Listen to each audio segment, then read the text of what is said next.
I woke up in a body that wasn't mine, only to find out I was already the world's most wanted man. My sister Leah had just stormed into my study, threw a newspaper at me, called me every name in the book, and left. Real supportive family energy there. Thanks, sis. I picked up the newspaper and, oh great, there's my handsome face plastered on the front page. The headline? Something like, shocking. Viscount Clevener does unspeakable thing at Duke's daughter's party. Classic clickbait. I'd buy that paper myself if it wasn't about me. Here's the problem. The Duke's daughter? She's a minor. And apparently the old Victor thought it was a brilliant idea to confess his feelings to her. At a public event. In front of everyone.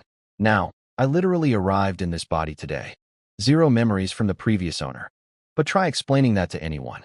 Sorry, I'm actually a different person who just moved into this guy's brain. Doesn't exactly hold up in court. Quick background on me. I used to be a professional power leveler for an MMORPG back in my old life. Grinding accounts, boosting ranks, that was my whole deal. I just finished my 17th order that month after 7 straight days of no sleep and no food. Was about to cash out when, pop, I died. Just like that. Overworked myself into the grave. Real glamorous way to go. And where did I wake up? Inside a game I already knew inside and out. Same world, same lore, same everything. Except now it's real. Swords, magic, monsters, the whole fantasy package. I'm basically the ultimate cheat guide walking around in human form. The catch? I'm a Viscount.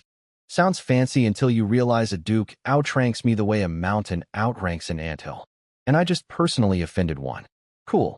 Cool. But honestly, I wasn't too worried. I've beaten this game's in-game content 100 times. One angry Duke is Tuesday for me. Then a maid came in with tea and a message. Gwendolen wants to meet me this afternoon. My blood went cold. Gwendolen, leader of the Royal Knight Order. The strongest knight in the entire empire. Late-game raid boss. The kind of character that made veteran players rage quit and throw their keyboards. She could fold me like a piece of laundry without breaking a sweat. Tell her I'm not home, I said, cool as a cucumber on the outside, screaming on the inside. The maid bowed, started to leave, then paused awkwardly. She told me, very politely, that maybe I shouldn't keep a one-eyed black crow as a pet because it's ugly and brings bad luck. One-eyed crow? What one-eyed crow? I turned around.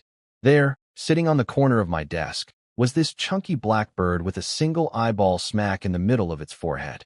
It was staring at me, rolling its eye around like it was browsing a menu, and I was the special of the day. Then it smiled. The bird smiled at me with human expressions. Hello, it said. I'm Habika, an evil god. So to sum up my first day, I'm a scandal-ridden Viscount who hit on a child I've never met. My sister hates me. The strongest knight alive wants to chat. And now there's a one-eyed demon bird on my desk introducing itself like we're at a networking event. Great start. Really nailing this whole Second Life thing. Habika. The name hit me like a truck full of bad news. See, I knew exactly who this bird was. In the game, Habika was one of those gods you only ever read about in collectible lore books. Nobody had actually seen the guy, and every single story about him went something like, Habika showed up, and then half the population died. Real cheerful stuff. One time he literally wiped out 50% of humanity just by existing in the general area. And now this walking catastrophe was perched on my desk, doing a little bow with his wing like a gentleman at a tea party. You can call me Vega, the crow said politely. I said nothing. Rule number 1 of every game I've ever played. When a god starts talking to you, shut up and don't agree to anything. Interesting. So you've heard of me, Vega said. Nope. No idea who you are. I lied with a perfectly straight face. Then the bird hit me with a bombshell. You're not Victor. Your soul isn't dirty enough. He stared at me with that single creepy forehead eye, waiting for me to panic. But I've spent years grinding raids at 4 a.m. on no sleep. My face doesn't do emotions anymore. He got nothing. Gods can see through souls, he explained, like I was supposed to be impressed. But it doesn't matter. I came looking for you specifically. Then he shook himself, and one of his feathers floated down onto my desk and transformed into a black piece of paper. White text started crawling across it like haunted calligraphy. Very dramatic. Very on-brand for an evil god. I read the contract. I read it again. Aren't you a god? I said. Time's that tough. Because this contract was absolutely ridiculous. If I signed it, I had to feed him, house him, clothe him. Does a bird even need clothes? And build him a church and recruit followers for him. More followers equals more power for him. And what do I get? Nothing. Literally nothing was written on my side of the deal. I've seen predatory mobile game monetization with better terms than this. The crow was just sitting there grooming his feathers like some kind of aristocratic pigeon, completely unbothered. Most of my power is sealed, he said casually. I need someone's protection. Sign this, and you get a god's friendship. Pretty good deal, a god's friendship. Wow. Can I put that on a resume? Will it pay my taxes? He must have read my expression because he added, almost as an afterthought, it could save your life. Deal. I signed that contract so fast the ink was still wet on the first letter when I finished the last one. Look, I'm not stupid. I'm in a world where a duke wants me dead and the strongest knight in the kingdom wants to meet me. My combat abilities are currently theoretical at best. If a budget evil god says he can keep me alive, I'm not going to haggle over the terms. The moment I signed, I felt this weird connection form between us, like a GPS tracker, but spiritual. I could sense exactly where this bird was at all times. Great. I now had a supernatural find my friends with a one-eyed crow. Vega hopped onto my shoulder. My sister was right. Keeping a crow as a pet is absolutely tasteless. But I just signed a divine contract. So tasteless is the new aesthetic around here.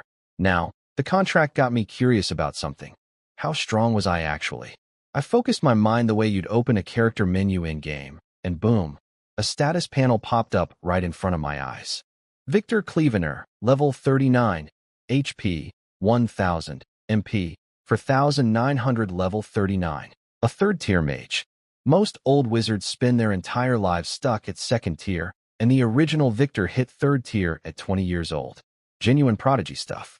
But here's the juicy part. The experience bar was absolutely stuffed. He could have leveled up to fourth tier, a holy mage, ages ago. He just didn't.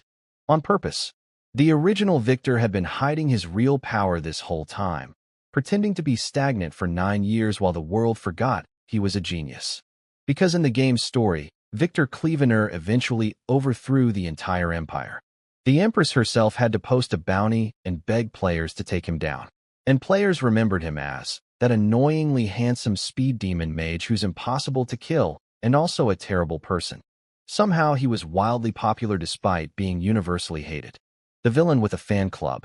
And now I was him, sitting on a mountain of hidden power, with a scandalous reputation, a divine roommate, and 0 allies. I stood up and headed for the backyard. Where are we going? Vega asked. I'm a mage, I said without looking back. Time to make sure I actually remember how to do magic and don't blow my own hands off. Take me with you, the freeloader demanded from my shoulder. Day 1. And I already had a dependent. Vega wouldn't shut up. Not for 1 second. We walked to the training yard out back, and there they were, giant stone targets, just like in the game. Players used these to practice skills and check damage numbers. Seeing them in real life was kind of surreal, like meeting a celebrity you'd only seen on a screen. Vega apparently mistook my moment of nostalgia for fear, because he immediately launched into a lecture. Magic is a very delicate art, you see. You must consider technique, efficiency, power output, blah blah blah. This bird had opinions about everything. He fluffed his feathers dramatically. If only I had my full power, I'd show you some truly magnificent high-tier spells. Sure you would, buddy. I glanced at my skill list while he was rambling. Everything was there. Every single spell the original Victor could use. I already knew by heart. Why? Because in the game, Victor Clevener was the final boss of Chapter 2. Every player had to fight him. And as a professional power leveler, I'd fought this guy hundreds of times. I knew his moveset better than I knew my own birthday. The boss lifts a finger, and I already know what's coming before he does. Vega was still talking. And you must pay close attention to magic circle construction. Chanting speed, I raised my hand and fired. Boom. A bolt of black lightning ripped across the yard and slammed into the stone target. Black lightning spear. Tier 1. No magic circle. No chanting. No dramatic arm waving. Just point and shoot. Vega went quiet. I didn't stop. Second tier spells. Third tier spells. One after another, like a fireworks show on New Year's Eve. The entire backyard was lighting up like a disco. Explosions everywhere. Stone targets getting absolutely demolished. In the game, Mages were nicknamed spell machine guns because players didn't need to manually draw magic circles. Every spell had a fixed pattern, you just triggered it and let it fly. And someone like me, who'd played every class in the game professionally, casting spells was like breathing. Actually, easier than breathing. I sometimes forget to breathe. Finally, I stopped. Not because I was tired, but because I checked my mana bar. Empty. Bone dry. This was the problem with being a boss character instead of a player. Players could stack gear and have mana pools in the tens of thousands. I had a measly 4,900 MP and burned through it like a kid with birthday money. You cast spells without drawing magic circles? Vega asked, sounding genuinely confused for the first time. I ignored him. Hey, don't leave yet. Your casting method is fascinating. Do a few more. Do a few more. What am I? A fireworks technician. I'm out of mana, bird. Then his single eye lit up bright blue, and I felt something wrap around me like an invisible cord connecting us. I opened my status panel. MP 995,099/999,999. I looked down at the crow on my shoulder. This cheater. This absolute hacker. He just gave me 1,000,000 mana points. 1,000,000. I went from running on fumes to having an ocean of magic power. I wanted to file a bug report. This was clearly not balanced gameplay. So naturally, I kept casting. For hours. Spell after spell after spell. The training yard looked like a war zone. And after all that, my mana bar was still at 90%. Okay, fine. I officially believed he was a real god now. Only a divine being could have this kind of broken, unfair, absolutely cheating energy supply. Vega nodded happily, apparently satisfied after watching me blast things for hours like his personal magic TV channel. So what now? Going to stand in the backyard all day? Going to the market? I said. Need to buy some stuff. I'm coming with you. Of course you are. You live on my shoulder now, apparently. I called for the carriage, and we headed into town. At the material shop, I walked straight to the counter and started rattling off a shopping list. Lizard dragon man tail, habby feathers, beetle shells, 30 different crafting materials. 1 bag of each. The shopkeeper's eyes lit up like slot machines. What a generous customer. 30 bags of materials piled up on the counter. The shopkeeper asked if I wanted delivery. I just rubbed the ring on my finger and, poof, everything vanished. Straight into my player inventory. My invisible, impossible, game mechanic backpack that nobody in this world could understand. The shopkeeper's jaw almost hit the floor. He practically bowed me out of the store. After I left, I could hear his employee asking, "Boss, who was that guy?" Don't ask. Anyone who can make that much stuff disappear without a trace is someone you do not mess with. Little did they know I was basically using a cheat code shopping bag. Even Vega on my shoulder was confused. The almighty evil god couldn't figure out where I put my groceries. Beautiful. Back home, I went straight to the basement, dug out a bunch of glass bottles from the corners, and started pulling up my crafting menu. Every player had a synthesis book, a massive recipe list for making potions, tools, and gear. Mine was fully unlocked from years of grinding. I started mixing materials together, hands glowing, sparks flying, stuff crackling and popping. Vega started trembling on my shoulder. His divine intuition was screaming at him. What are you doing? Stop that right now. Day 1, and I'd already traumatized a god twice. Once with my spellcasting technique, and now with arts and crafts. This was going great. Vega was having a full-blown meltdown behind me. What are you doing in a basement? Making gunpowder. I ignored him completely and worked faster. Sparks flying, light flashing, materials crackling. Yeah, I can see how this looked suspicious. But I was just making health potions. Totally normal activity. Nothing to worry about. A blinding flash later, the empty bottles on the table were filled with glowing red liquid. Vega stared at the army of healing potions I'd just produced and grumbled, "You're truly something else. How do you make healing potions look like a bomb-making operation?" I smirked and checked the stats. Small recovery potion. Restores 300 HP per use. Beautiful. Nothing makes me feel safer than seeing hard numbers.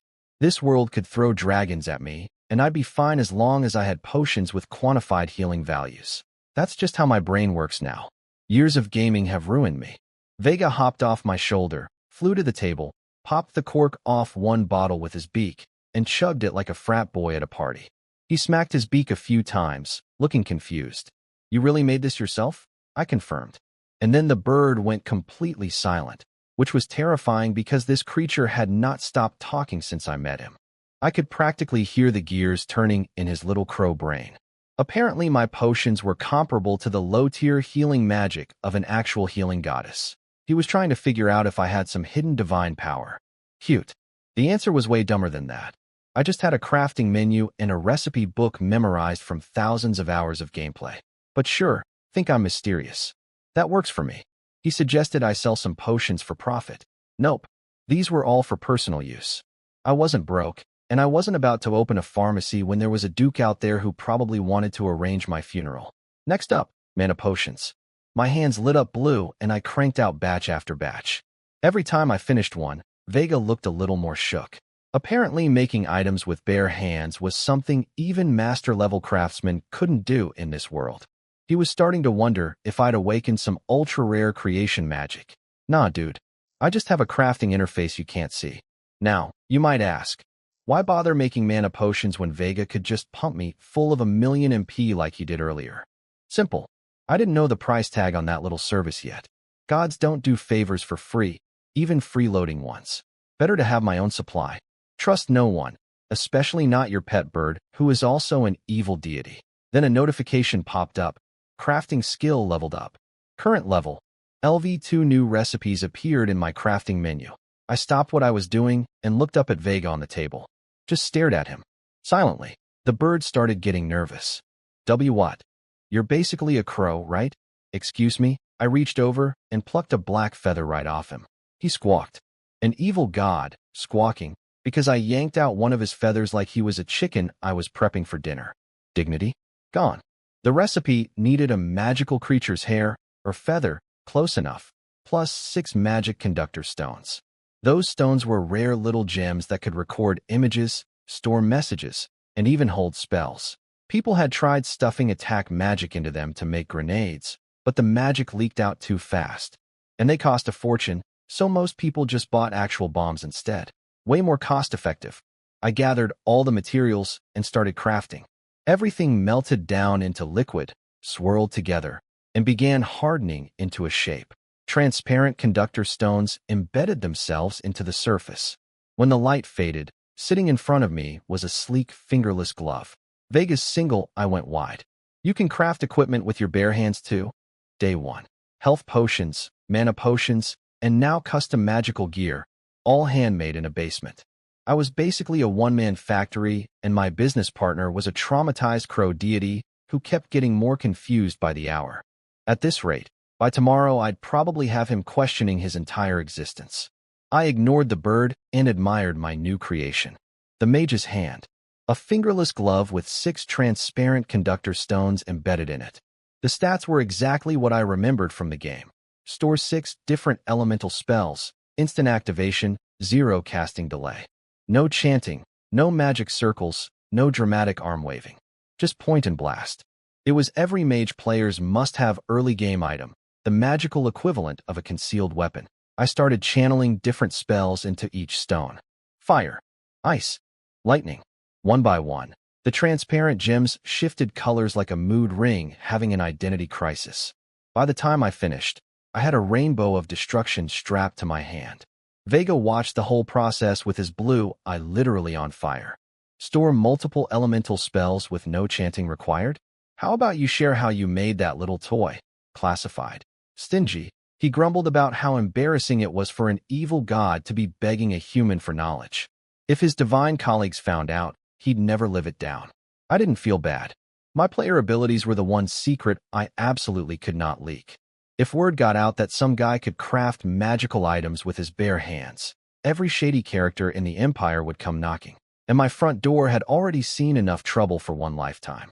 After a while I got bored, so I grabbed a book and started reading. The following content has been blocked by the evil god Habika using psychic interference. Content not visible. Yeah, so apparently an entire chunk of my day just got censored by my own pet bird. Even the narrator couldn't see what happened. Thanks, Vega. Very helpful. Love the privacy violations. Content block lifted. Next thing I knew, I was standing in a library. Looked exactly like the one from the game. I picked up a random book and flipped it open. Immediately, a dialogue box popped up in front of my eyes. Learn tier. 1 spell. Rolling fireball? Required materials. Flame flower, habby feather this. This was why I'd bought 30 bags of crafting materials earlier. They weren't just for making potions and gear. They were also the currency for learning new spells at the library. In the game, most players had to go out into the wilderness and kill monsters to farm these materials. Dangerous, time-consuming, exhausting. Me? I just bought them at a shop. With money. Like a normal person going grocery shopping. Being a wealthy Viscount had exactly one perk, and I was abusing it shamelessly. Why grind when you can swipe a credit card? I went absolutely feral in that library. Spell after spell after spell. Every first-tier magic book on the first floor, I learned it. Rolling fireball? Learned. Ice shard? Learned. Windblade? Learned. Some weird spell I didn't even remember existing? Learned. I burned through almost all my materials and over half my gold reserves in one afternoon. My wallet was crying. My spell list was thriving. Fair trade. By the time the golden sunset started pouring through the library windows, I'd basically graduated from Magic University with honors in every subject simultaneously. But then I noticed something. Deep in the back of the library, a light was flickering. Someone else was here. I followed the glow through the shelves, curious who else was studying this late. And there she was, a woman with short hair resting on her shoulders.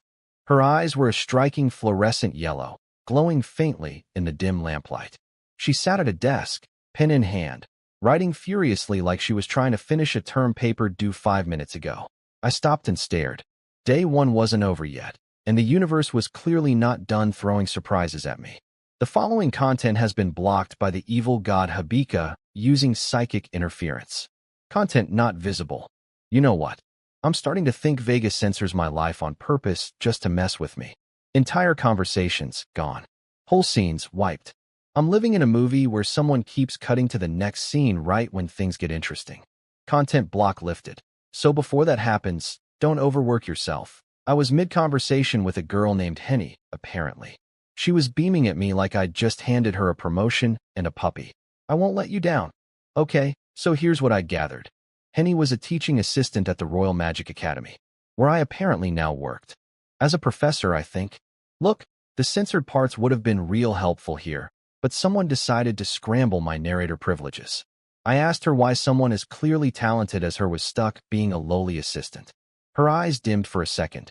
I graduated from the Royal Magic Academy, but I never managed to become even a first-tier mage.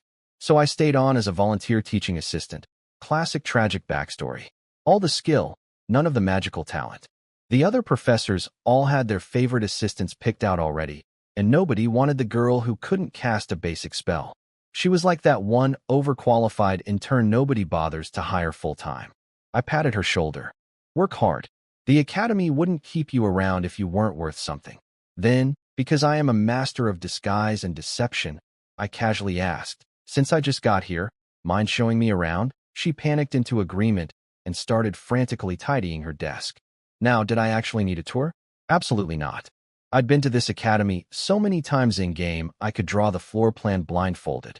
I knew the dean had a secret garden behind his office. I knew which hallway had a wobbly tile.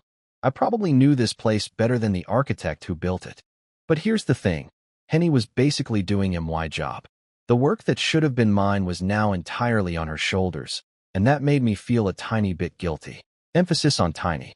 Because on the flip side, having someone else do all my work while I strolled around pretending to be a clueless newbie? Absolutely delightful.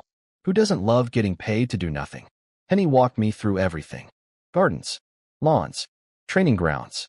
She explained each building with genuine enthusiasm, like a tour guide who actually loved her job. I nodded along at every stop, pretending to be fascinated by places I could navigate in my sleep. Then we reached the arcane hall, and I stopped. This was the PvP arena in the game, where players dueled and practiced spells. But right now, I could feel something wrong coming from inside. A dangerous magical backflow. Someone in there was running a very risky experiment. The arcane hall was for learning magic. Controlled practice. What was happening inside was anything but controlled. I frowned and suddenly felt deep sympathy for every strict school principal I'd ever hated growing up. When you're responsible for students, you realize brats need supervision. Magical brats need supervision and a fire extinguisher. I pushed the door open. Inside, I found chaos. Erica, blonde hair, foul mood. Apparently someone I'd already had a run-in with during one of Vega's convenient censorship episodes, was having the worst day of her life. From what I could piece together, she'd tried to mess with me. I'd somehow turned it around on her, and in the process, she'd lost her favorite hair clip inside a teleportation magic circle. Not just any hair clip, it was a gift from her mother. Sentimental value through the roof. So naturally, her brilliant plan was to come to the arcane hall alone and try to crack the teleportation spell I'd apparently tampered with. Over and over and over. Explosion. Failure. Explosion. Failure. She grabbed her golden hair in frustration. This is so annoying. Why won't IT work? Each attempt made her more reckless, more sloppy. And then, inevitably, she made a big mistake. How big? The following content has been blocked by the evil god Habika using psychic interference. Content not visible, of course. Right at the good part. Every single time. Vega, if you're listening, and I know you are because you live on my shoulder, I will pluck you bald in your sleep. So my sister came back, and she was not happy. Leah slapped a financial report on my desk like a lawyer presenting evidence at a murder trial. I looked it over calmly. Numbers, expenses, balances, all pointing to one conclusion. We were broke. Well, not broke, but the stop spending money immediately or we will be kind of broke. Leah, I said, cool as ever. What are our territory's income sources? She tilted her head and squinted at me like I'd just asked what color the sky was. You're the lord of this territory, and you don't know where your own money comes from, she laughed. Not a warm laugh. The kind of laugh that says, I am surrounded by idiots and the biggest one shares my last name. Listen carefully. The Clevener territory makes money from grain sales and mining. That's it.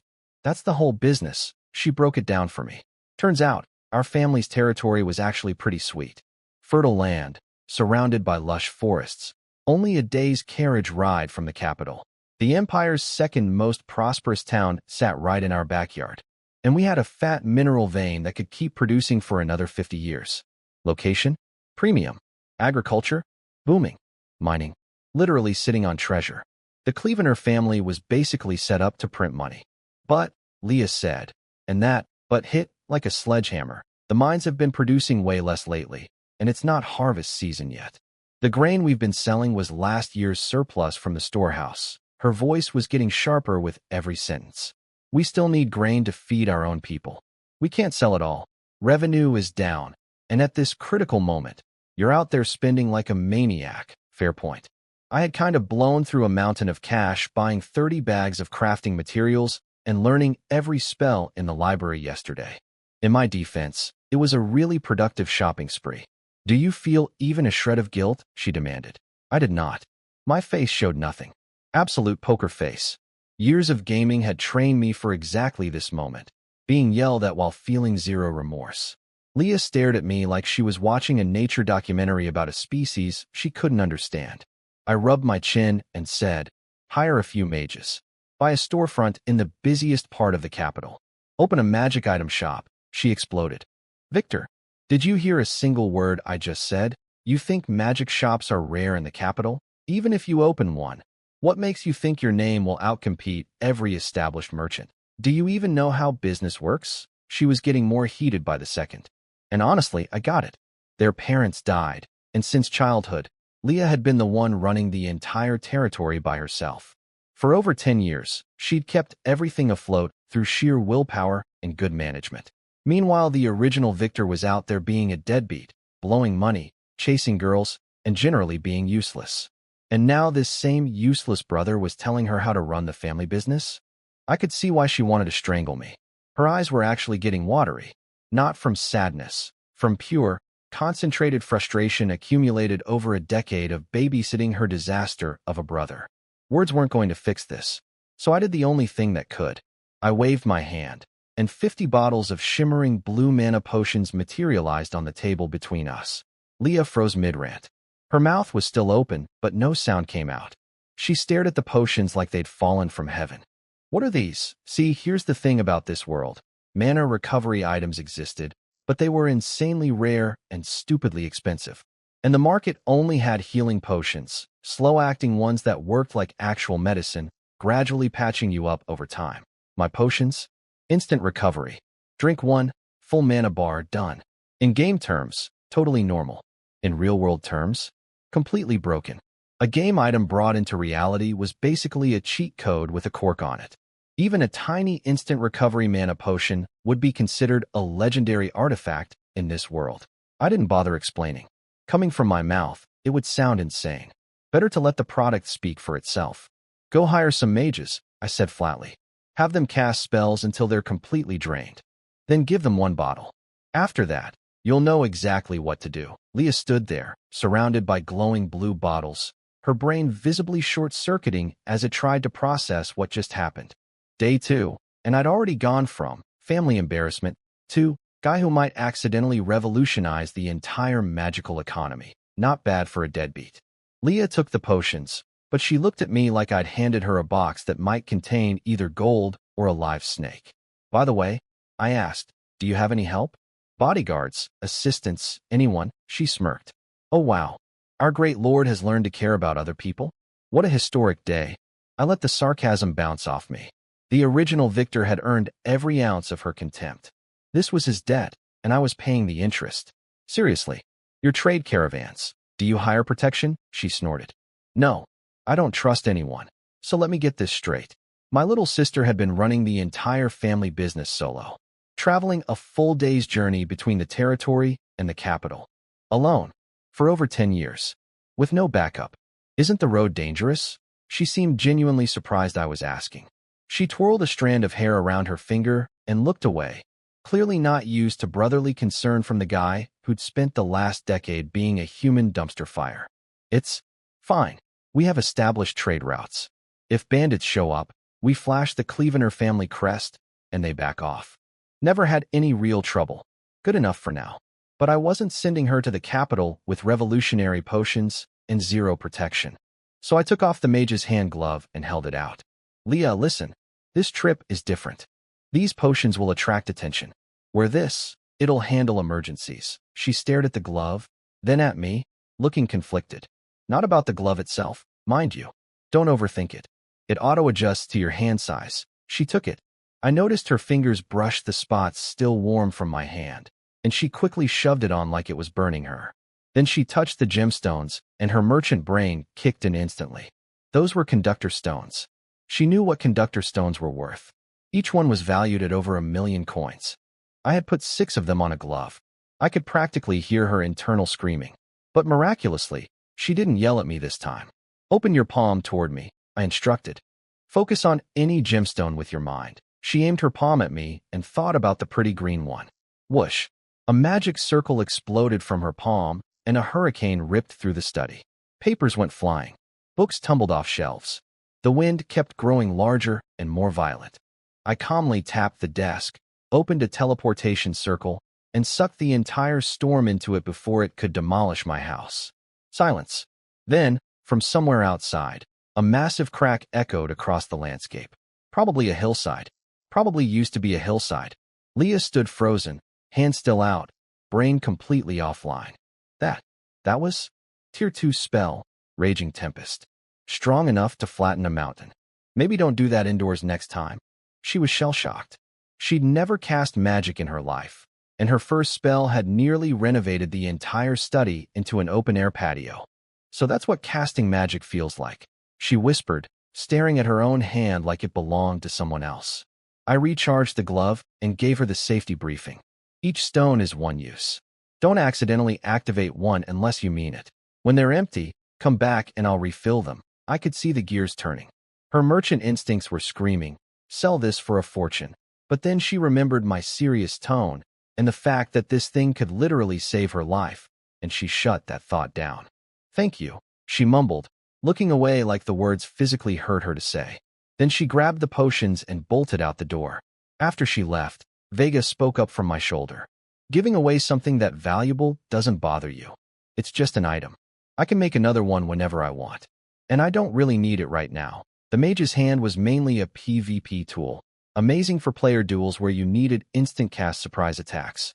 For my current daily life of grading papers, and avoiding angry dukes? Not essential.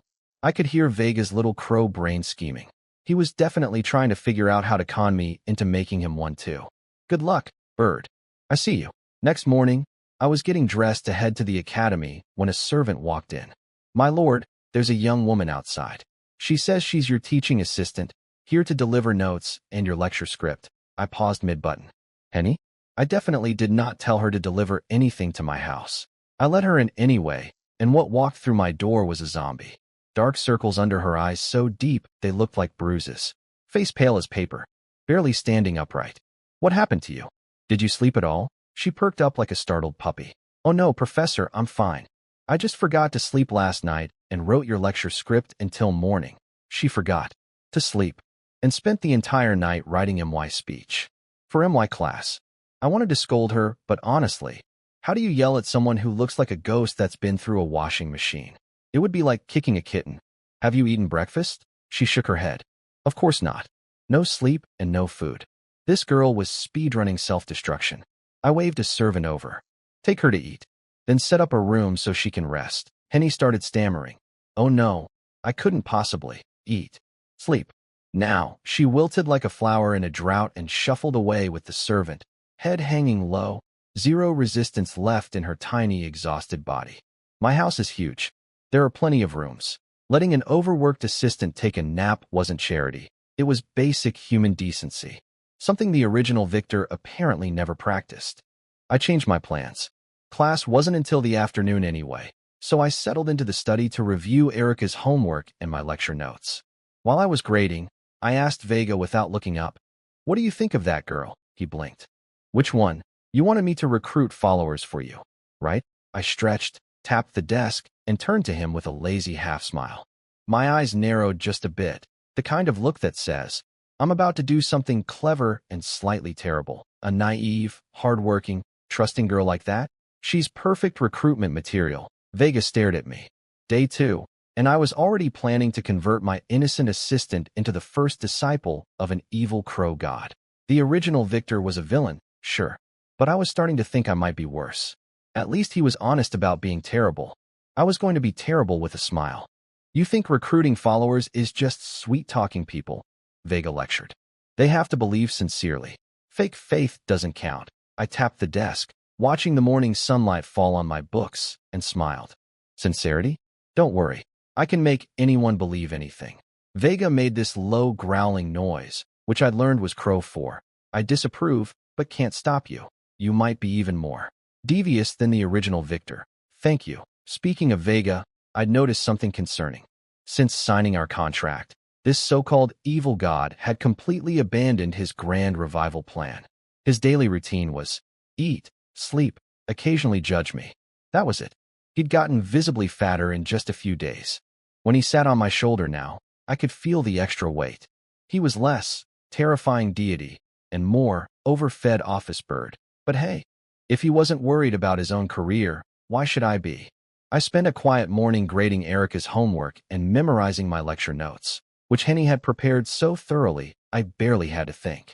That girl was worth her weight in gold, which made her even more perfect for my secret plan, but we'll get to that. Around noon, Henny emerged from the guest room rubbing her eyes like a baby bear waking from hibernation. Ready? We're heading out, I said. She snapped awake like someone had poured cold water on her. Yes, absolutely. Completely ready, Professor. I called for the carriage and invited her to ride along. She climbed in looking like I'd asked her to sit in a lion's den. Then we sat facing each other, and she absolutely could not handle it. Head down, staring at her shoes, sneaking tiny glances at me when she thought I wasn't looking. Her face was turning red. I could practically hear her heartbeat from across the carriage. Inside her head was probably something like, I'm in a carriage with the genius Professor Victor. I slept at his house. Oh God. Oh. I thought about saying something reassuring, but honestly, anything I said would make it worse. So I just watched her spiral. It was genuinely entertaining. The entire ride, not one word spoken. Just her staring at her shoes, and me watching her panic in perfect silence. When we finally arrived, she let out the deepest breath I'd ever heard from a human being. Finally, you'd think we traveled across the continent instead of taking a short carriage ride. At the academy, Henny told me the dean wanted to see me. So I headed up to his office. The dean was an old, chubby man draped in magical trinkets and accessories like a walking Christmas tree. He looked exactly like what you'd imagine a stereotypical wizard looks like. But appearances aside, this man was a fourth-tier holy mage, a living legend. He'd reached that rank 20 years ago, which in this world was like being an Olympic gold medalist who never retired. He was also so ancient that putting down a pen seemed to exhaust him. Professor Victor, he wheezed, leaning back in his chair. I heard about yesterday's class. I tensed. So the Erica incident had reached the principal's office already. Great. You handled it well, he smiled. But, perhaps a bit too strict? Students might complain eventually. If I'm not strict, they'll never learn respect, I said flatly. He considered this, then nodded approvingly. Respect for teachers. Well said. Expected nothing less from a genius mage. Then he handed me a scroll. The academy wanted to host a public lecture. My lecture, in 1 month. Thousands of attendees. Recorded on conductor stones and broadcast everywhere.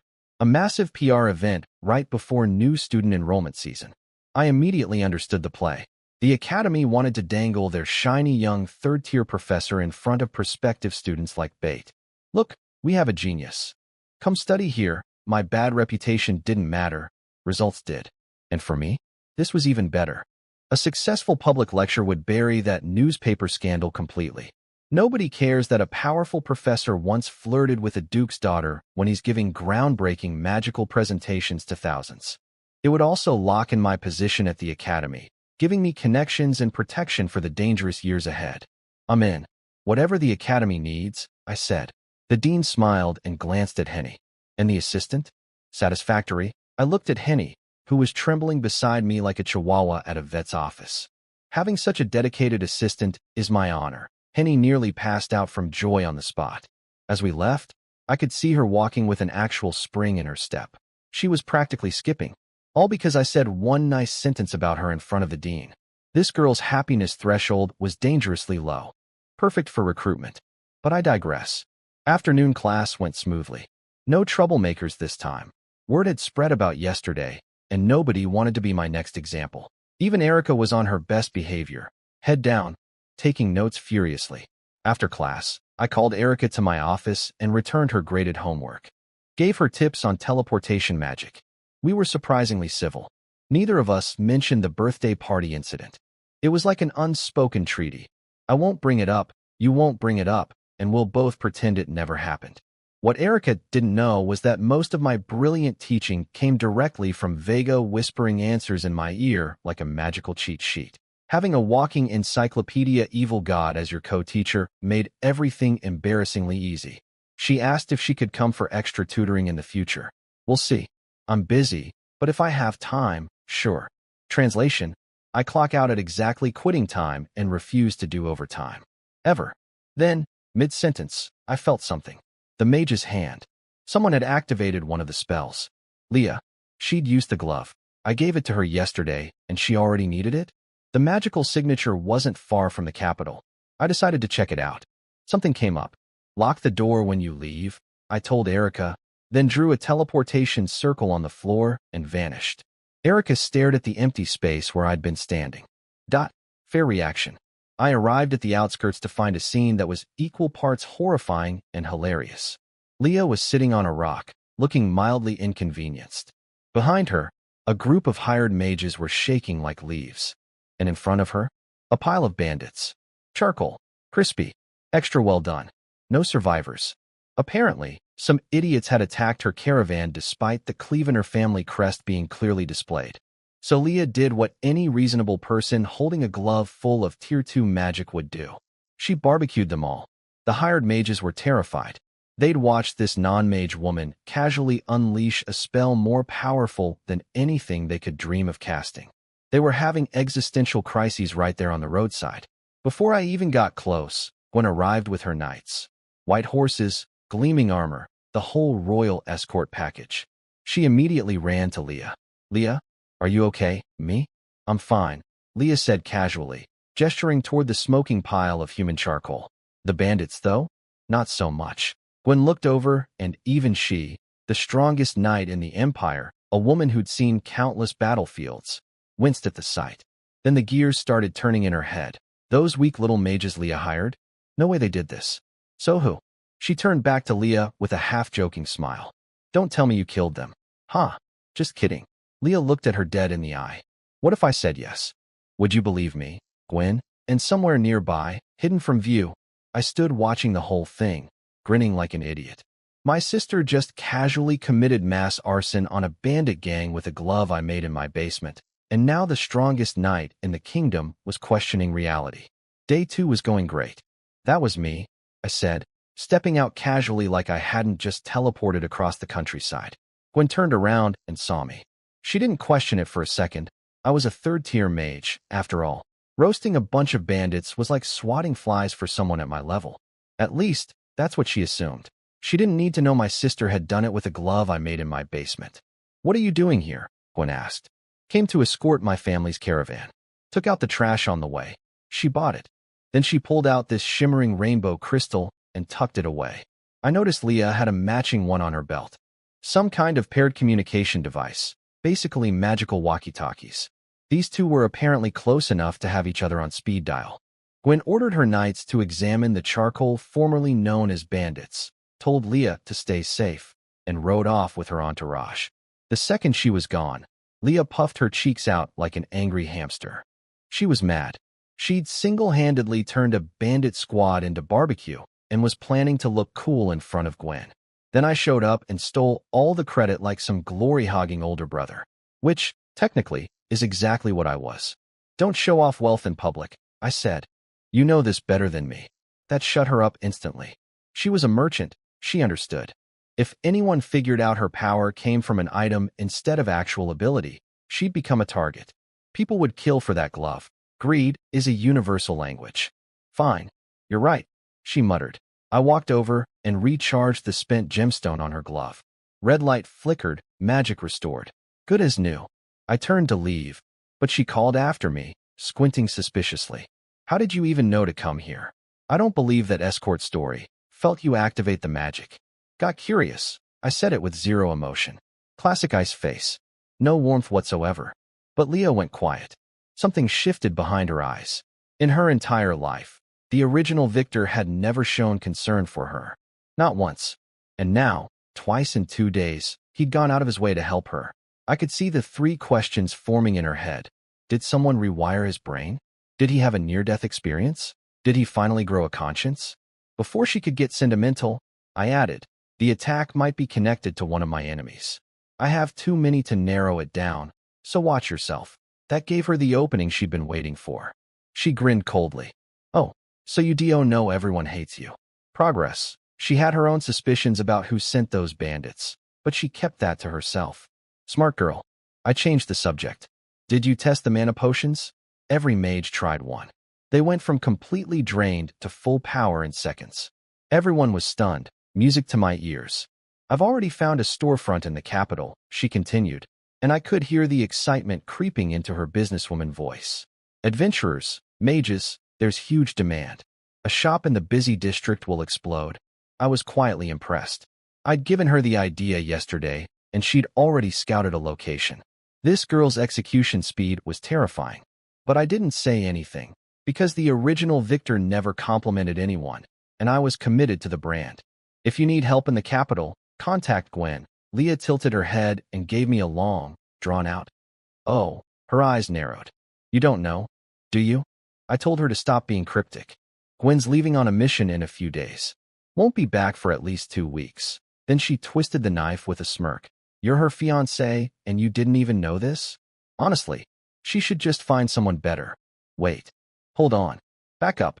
Fiancé? I maintained my poker face because that's all this face knows how to do, but internally, I was having a full system crash.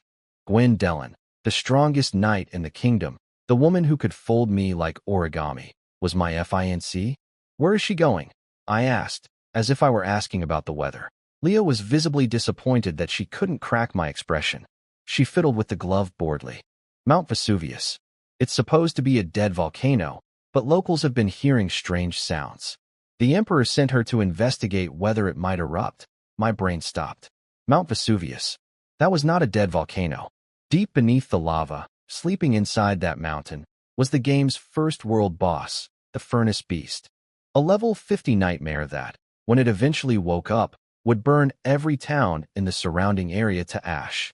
The Empire would send armies and knights to stop it. They'd all get crushed like ants. In the game, it took the entire server population 3 straight days of non-stop dying and respawning to finally kill that thing. I was there for that battle. 3 days, no sleep, logging in just to chip away another sliver of its impossible health bar alongside thousands of other players. The rewards were incredible. The memory was unforgettable.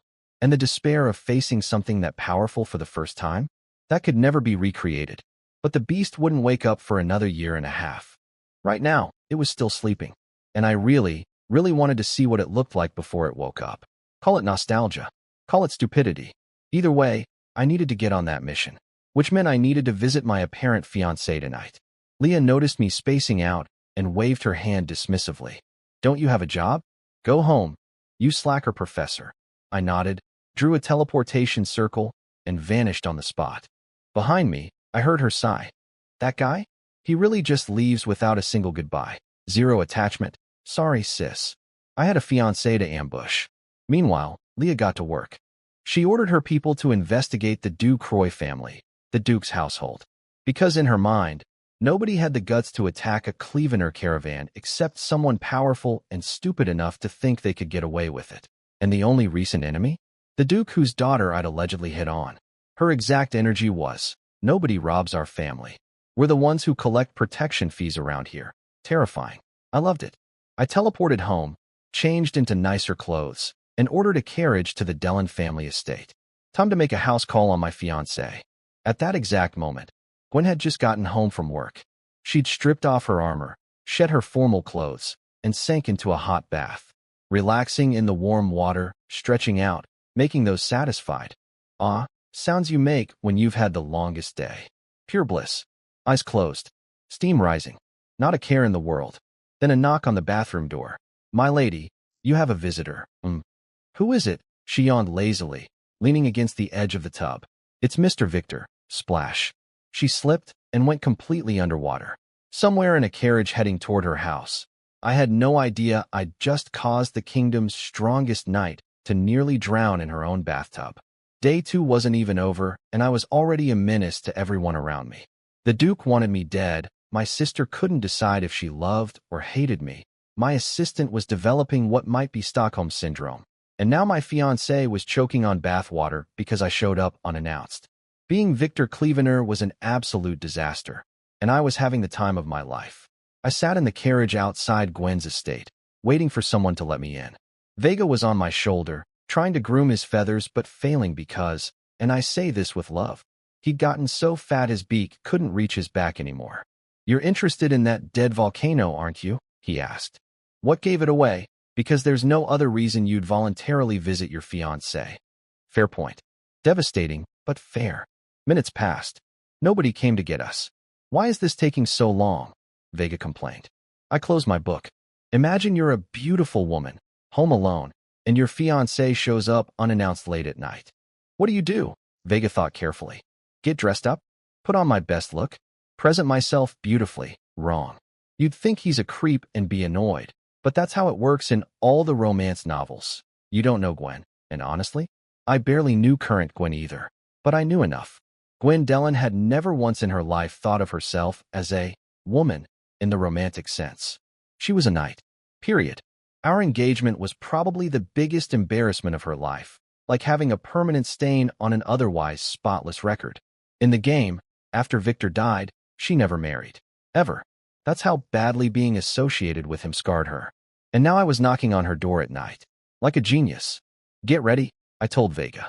We're going in. The crow instantly switched to, I'm just a normal pet mode. Limp. Lifeless. Zero personality. Oscar-worthy performance. The maid finally led me inside to the parlor, and there was Gwen. No makeup. No fancy clothes. Just a thick bathrobe covering every square inch of skin, hair still damp. She'd clearly been in the bath when I arrived. Her expression said, why are you here and how fast can you leave? But even completely barefaced, she was stunning. The kind of face that made you understand why knights wrote poetry and did stupid things. It's late. What do you want? Ice cold. Not hostile, just. distant, like talking to a wall that happened to be gorgeous. I sat down across from her without being invited. Heard you're leaving on a mission. Gone for 2 weeks, she nodded. Leaving in a week. Take me with you. Silence. Gwen's face went through 5 stages of confusion. Puzzlement. Frown. Double take. Lean back. And finally, full disbelief. She pressed her hand to her forehead like I'd just given her a migraine. Say that again. Take me with you.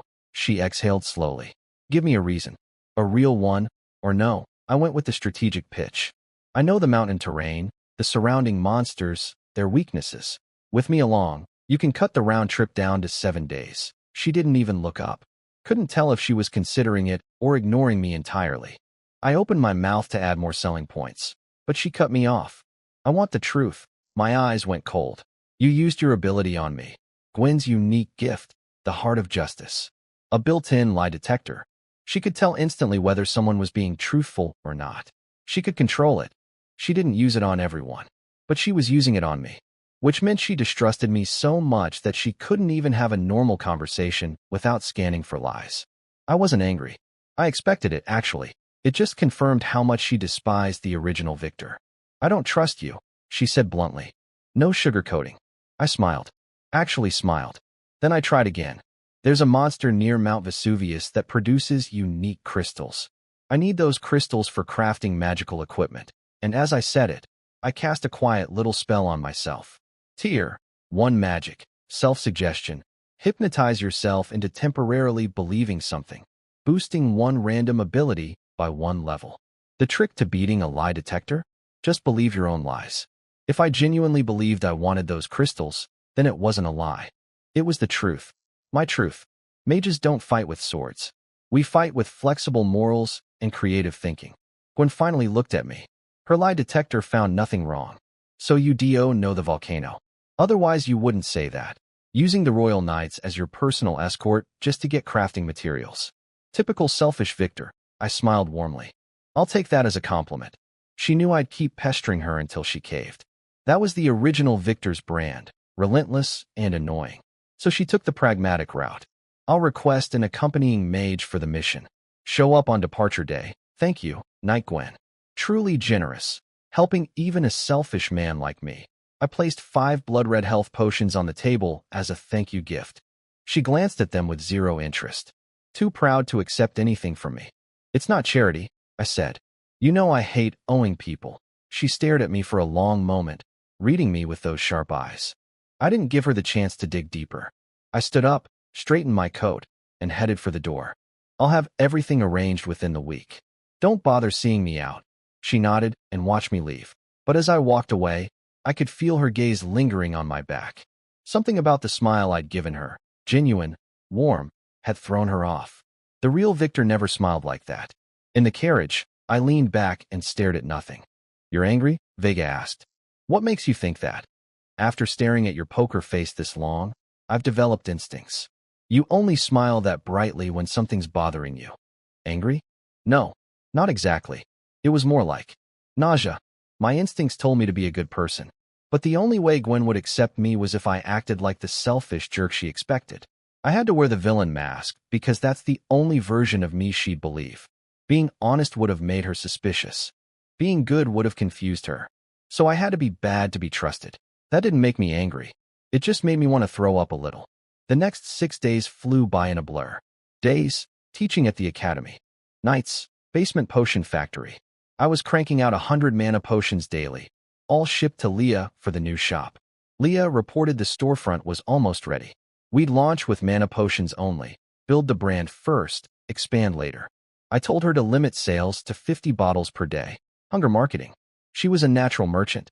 She got it immediately. At the academy, I had a secret project running. Every class, I made Henny sit in and observe. For experience, I told her. She didn't question it. She'd written most of the lectures anyway, so she probably thought it was redundant. But she followed instructions like a good assistant. Meanwhile, Erica had become my most frequent office visitor. Every evening, she showed up with an avalanche of questions. Increasingly complex ones. The girl was insatiable. Here's my dirty secret. I didn't actually know most of the answers. Vega did. The Evil God Encyclopedia would explain everything in my head, and I'd just relay it to Erica like a human telephone. It was honestly the perfect system. Vega got to stop being bored, Erica got world-class tutoring, and I got to look like a genius while learning alongside her. And learning alongside her made me realize something humbling. Erica was an actual prodigy. Concepts that made my brain hurt, she absorbed instantly. Vega's most obscure, complicated explanations, she understood them in minutes. This kid was genuinely brilliant. If she couldn't be first in exams, nobody could. Everything was running smoothly. Business, teaching, potions, preparations. Then came the 6th day, the day before Gwen's departure. Henny followed me to class as usual, expecting another day of quiet observation. We reached the classroom door. I stopped, turned to her. Today, you're going in alone. You're going to teach this class yourself. Using everything you know. Henny's face went through approximately 17 emotions in 2 seconds. 6 days of observation hadn't been observation at all. It was training. I'd been preparing her to stand on her own this entire time, letting her absorb the rhythm of teaching, the pacing, the confidence, all building up to this exact moment. And the look on her face told me she had absolutely zero idea this was coming. Surprise, Henny. You've been promoted. Good luck. Don't die. Professor, I can't do this. Henny was shaking her head so fast I thought it might fly off. She couldn't even look at me. Henny, listen. I put my hand on her shoulder. She flinched like I'd touched her with a cattle prod. I've had you sitting in on every class this week for exactly this reason. You've been training for this. She looked up with eyes full of pure terror. But Professor, what if I mess up? It'll hurt your reputation. My reputation? What reputation? The guy who hit on a minor at a party. Reputation? The universally despised villain. Reputation? Henny, sweetie, you could set the classroom on fire, and it would still be an improvement on my public image. But I didn't say that. I just patted her back gently until the trembling slowed down. Go. Not a request. An order. Because I knew this timid little sheep would never volunteer on her own. You don't ask a scared kitten to jump. You gently push it off the ledge and hope it figures out how to land. She took one long, shaky breath and pushed open the classroom door like she was entering a gladiator arena. I stayed outside, listening. The classroom went quiet when she walked in. Then the confusion hit. Where's the professor? Why is his assistant up there? Henny's voice was already shrinking. The professor is busy today, so I'll be teaching. By the end of that sentence, she was whispering to molecules. I'm pretty sure even her own ears couldn't hear her. Then the students went off. She's just an assistant. Does she even have the professor's skills? We want Victor. If our grades drop, it's your fault. Every word hit Henny like a punch. I could practically feel her soul leaving her body through the door. She was about to apologize. I heard the first syllable, when suddenly, silence. Erica, standing up in the front row, magic circles rippling around her. She cast a silence spell on the entire classroom. Nobody could speak except whoever she allowed. Erica, you beautiful, terrifying child. Henny looked at her with the gratitude of someone who'd just been pulled from drowning. If gratitude could be converted to currency, Erica would have been the richest person in the empire. And internally, Henny was already planning her payback. Next exam, I'm leaking the test topics to this girl. That's the spirit, Henny. Corruption starts with small favors. With the classroom finally silent, Henny took a deep breath and started teaching. And here's the thing. Once she got going, she was good. Really good. The lecture notes were hers to begin with, so she knew the material cold. Her pacing was perfect. Her explanations were clear. Within minutes, the students went from skeptical to impressed to completely absorbed. It was like watching a caterpillar realize it had wings.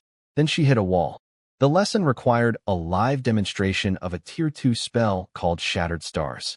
A spell she absolutely could not cast because she was only a magic apprentice with no actual mana to speak of. But she adapted fast. Erica, could you demonstrate this spell for everyone? A gamble. Would Erica help her twice? Erica walked up to the podium, took the magic textbook, studied the spell diagram for about 3 seconds, and raised her hand. Shattered stars. Ripples of light spread across the air. Glowing stars materialized, forming an intricate magic circle pattern, then vanished. The students looked confused. Where did it? Thunk, thunk, thunk, thunk. Hundreds of tiny crystalline spikes appeared from nowhere and absolutely shredded the practice dummy. It looked like a porcupine that had lost a fight with another, angrier porcupine. The classroom collectively stopped breathing. What a beautifully nasty attack spell. And Erica had just learned it in real time from Henny's notes.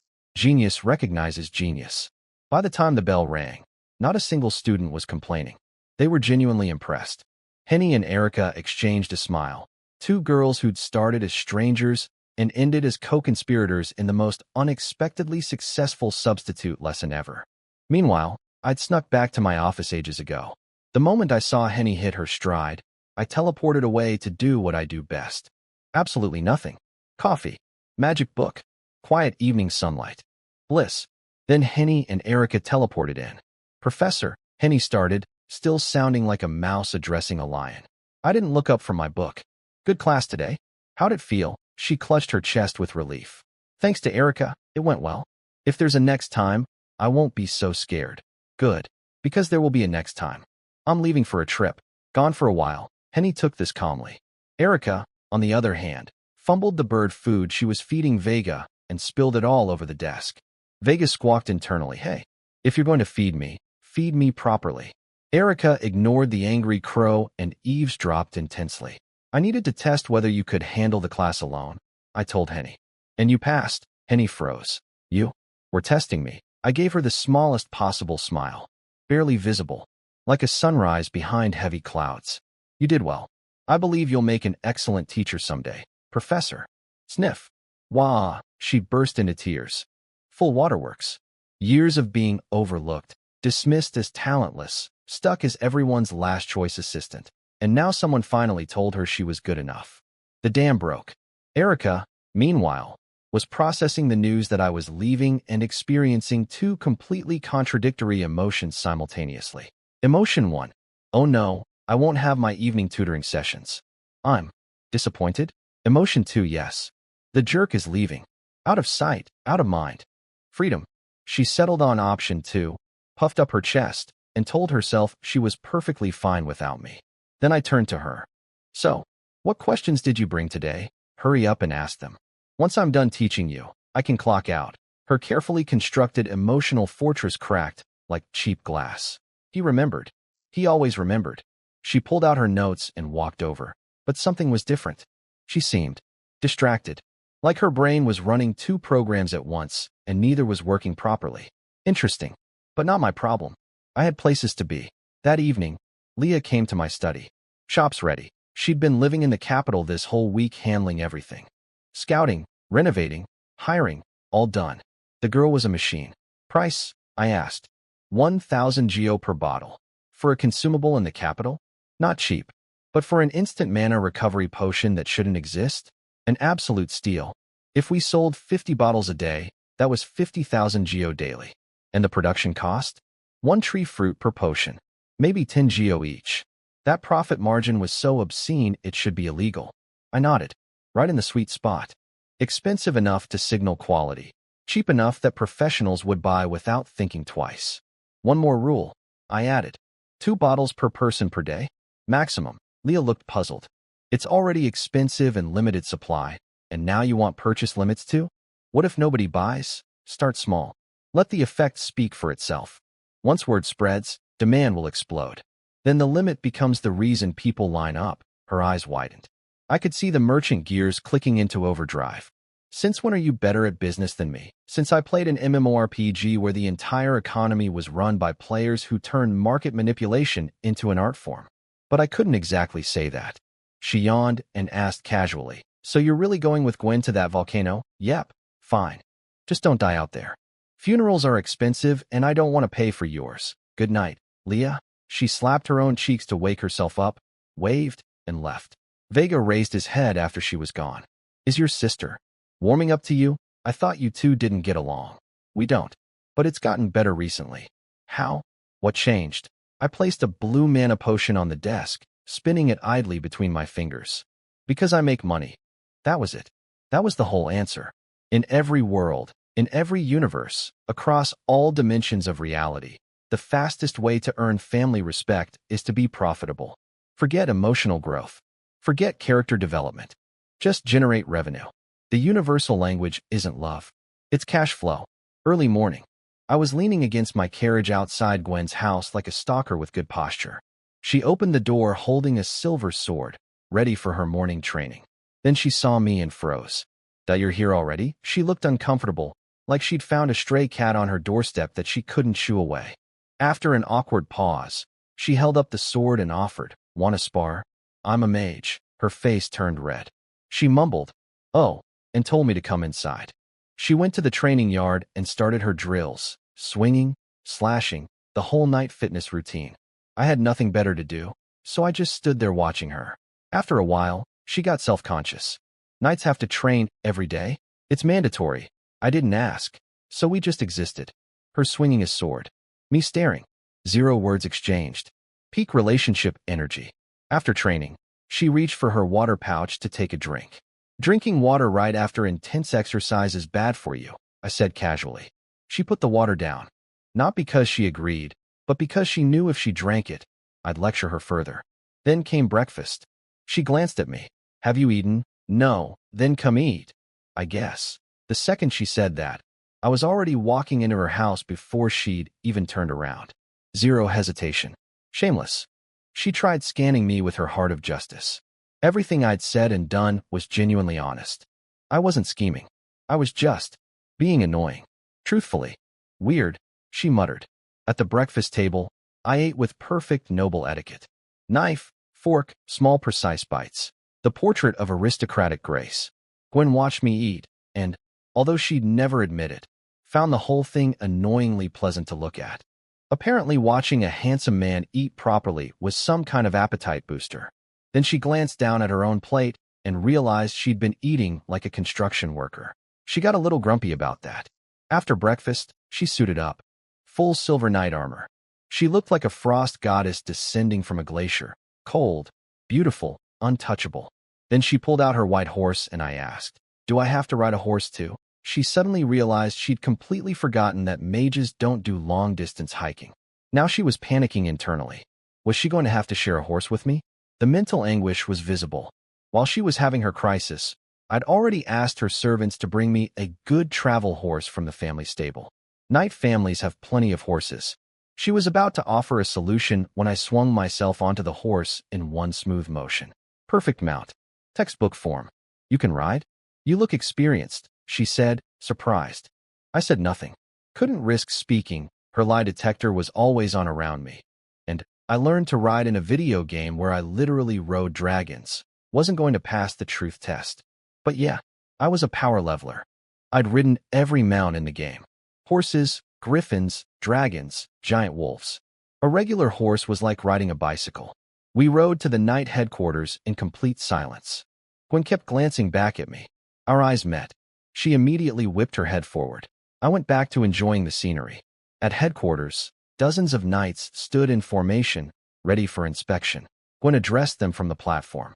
"The mage I requested for this mission has been found. Some of you may already know him." She stepped aside and gestured for me to come forward. The moment I walked onto that stage, I could see it in their eyes. Victor. Clevener. Every single knight knew that name. They hated that name. Half of them probably fantasized about challenging me to a duel. But now, face to face with an actual third-tier mage, their bravery evaporated like morning dew. Because here's the reality. If I decided to go berserk right now, who was going to stop me? Maybe Gwen. But Gwen was my fiancée. So, nobody. The fear was delicious. But honestly, I was a little disappointed. I'd been hoping for the classic, arrogant soldier disrespects the newcomer, scene where I get to dramatically put someone in their place. You know, standard power fantasy stuff. But no, they were all terrified from the start. No confrontation. No drama. Vega whispered from my shoulder. "You were hoping for that kind of cliché development? Just wanted some entertainment. This is boring." Gwen did a final head count and was about to give the departure order when, "Gwen sis, you forgot your sword." A tiny boy in oversized armor came sprinting toward us, carrying a silver sword almost as tall as himself. The blade covered his entire face. He couldn't see where he was going. He tripped on a rock. The sword launched out of his hands like a javelin, aimed directly at my face. Every knight gasped. That thing would kill me if it hit. I reached out my hand. "Don't," Gwen screamed. "That sword has extreme magic resistance. Translation, magic won't stop it." I couldn't use a shield spell. Good thing I wasn't planning to. I caught the sword barehanded. The blade was mid-flight, deadly momentum and all. I snatched it out of the air, pivoted my body smoothly, and redirected all the force into a graceful spin. Then, because I'm me, I casually twirled the sword in a flashy sword flourish. Every knight's jaw hit the ground simultaneously. The Grand Knight Commander's legendary sword, being spun around like a toy, by a mage. Gwen stood frozen, arms still outstretched from trying to warn me, eyes wide. I played with the sword for another second, then handed it back to her with a polite little, "Sorry, haven't touched one of these in a while." Got carried away. Gwen stared at me. Then she remembered our breakfast conversation and said, with visible irritation, "You know how to use a sword." I shrugged. "I'm a mage," and quietly, in my head, a full-class mage. Every weapon, every skill, every class. Professional power leveler, baby. Vega glanced at me. "I think I understand now why you do these things, yeah? Because showing off feels amazing." Gwen snatched her sword back, sheathed it with aggressive energy, and shouted at the knights. "Everyone, mount up. We're leaving." She was done with me. Completely done. Meanwhile, back in the capital, it was opening day for our potion shop. Leah was personally manning the storefront. She'd hired promoters, set up displays, put the beautiful blue potions in the window. Everything looked perfect. The results? Underwhelming. Mages walked by, saw the potions, got interested, then saw the price tag, and kept walking. Too expensive. Everyone said the same thing. 1,000 geo per bottle was a hard sell when nobody knew what the product actually did. Leah wasn't worried. All it took was one person discovering how insane these potions were, and word would spread like wildfire. But before that could happen, she got a different kind of visitor. The place. A gang of tattooed thugs showed up at the entrance, cracking their knuckles. Classic shakedown crew. Probably sent by a rival business or the local protection racket. Leah yawned. This was Tuesday for her. She touched the mage's hand on her glove, my gift, and felt oddly grateful toward me. Back home in Clevener territory, nobody dared mess with our business. The capital had different rules, apparently. Behind her, a cold female voice spoke up. "Should I remove them, Lady Leah?" "Don't," Leah said, and her expression shifted from bored to amused. "If we chase them off, who's going to advertise for us?" Outside, the thug leader shouted the magic words, "Wreck the place," and somewhere on a horse heading toward a volcano. I had no idea my sister was about to turn a gang of thugs into the best marketing campaign our potion shop could ask for. That girl was terrifying. I was so proud. Now, I wasn't there for any of this. I was on horseback heading toward a volcano with my fiancé, who could barely look at me. But Leah told me everything afterward, and honestly, I couldn't have scripted it better myself. The thugs went absolutely feral on the shop, smashing displays, breaking bottles, blue mana potion pooling on the ground like liquid money bleeding out on the pavement. Every shattered bottle was 1,000 geo down the drain. Leah's assistant was panicking behind her. "Shouldn't we stop them?" Leah didn't move. Just sat in her chair like a queen watching peasants dig their own graves. Let them smash. The more they break, the more they pay. Cold. Calculated. Terrifying. That's my sister. Of course, street thugs don't actually pay for anything. They were obviously hired muscle sent by someone with a grudge. But Leah had a plan. She was about to step outside and introduce those gentlemen to the mage's hand when, "What do you think you're doing?" Someone beat her to it. A golden-haired young noblewoman stepped out of a fancy carriage like an angel descending from heaven to personally scold the wicked. The crowd immediately recognized her. Erica Ducroix, the Duke's daughter. My student. The same girl whose birthday party the original Victor had ruined. And she was here, defending MY shop. The irony was so thick you could spread it on toast. Turns out, Erica had the day off and overheard servants mentioning that the Clevener family opened a shop in the East District. Being curious about what her professor's family business sold, she rode half an hour across the capital to check it out, only to arrive at a crime scene. It's the Duke's daughter. Run, the thugs scattered like cockroaches in daylight. But they didn't get far. Leah gave a silent signal to someone behind her, felt a gust of wind, and when she looked back, the mystery employee was already gone. Along with any chance those thugs had of escaping, Leah switched instantly to damsel in distress mode. She rushed out to greet Erica with the performance of a lifetime. "Oh, Lady Erica. Thank you. I'm just a helpless woman. I was so scared," I didn't know what to do. Masterclass acting. Oscar worthy.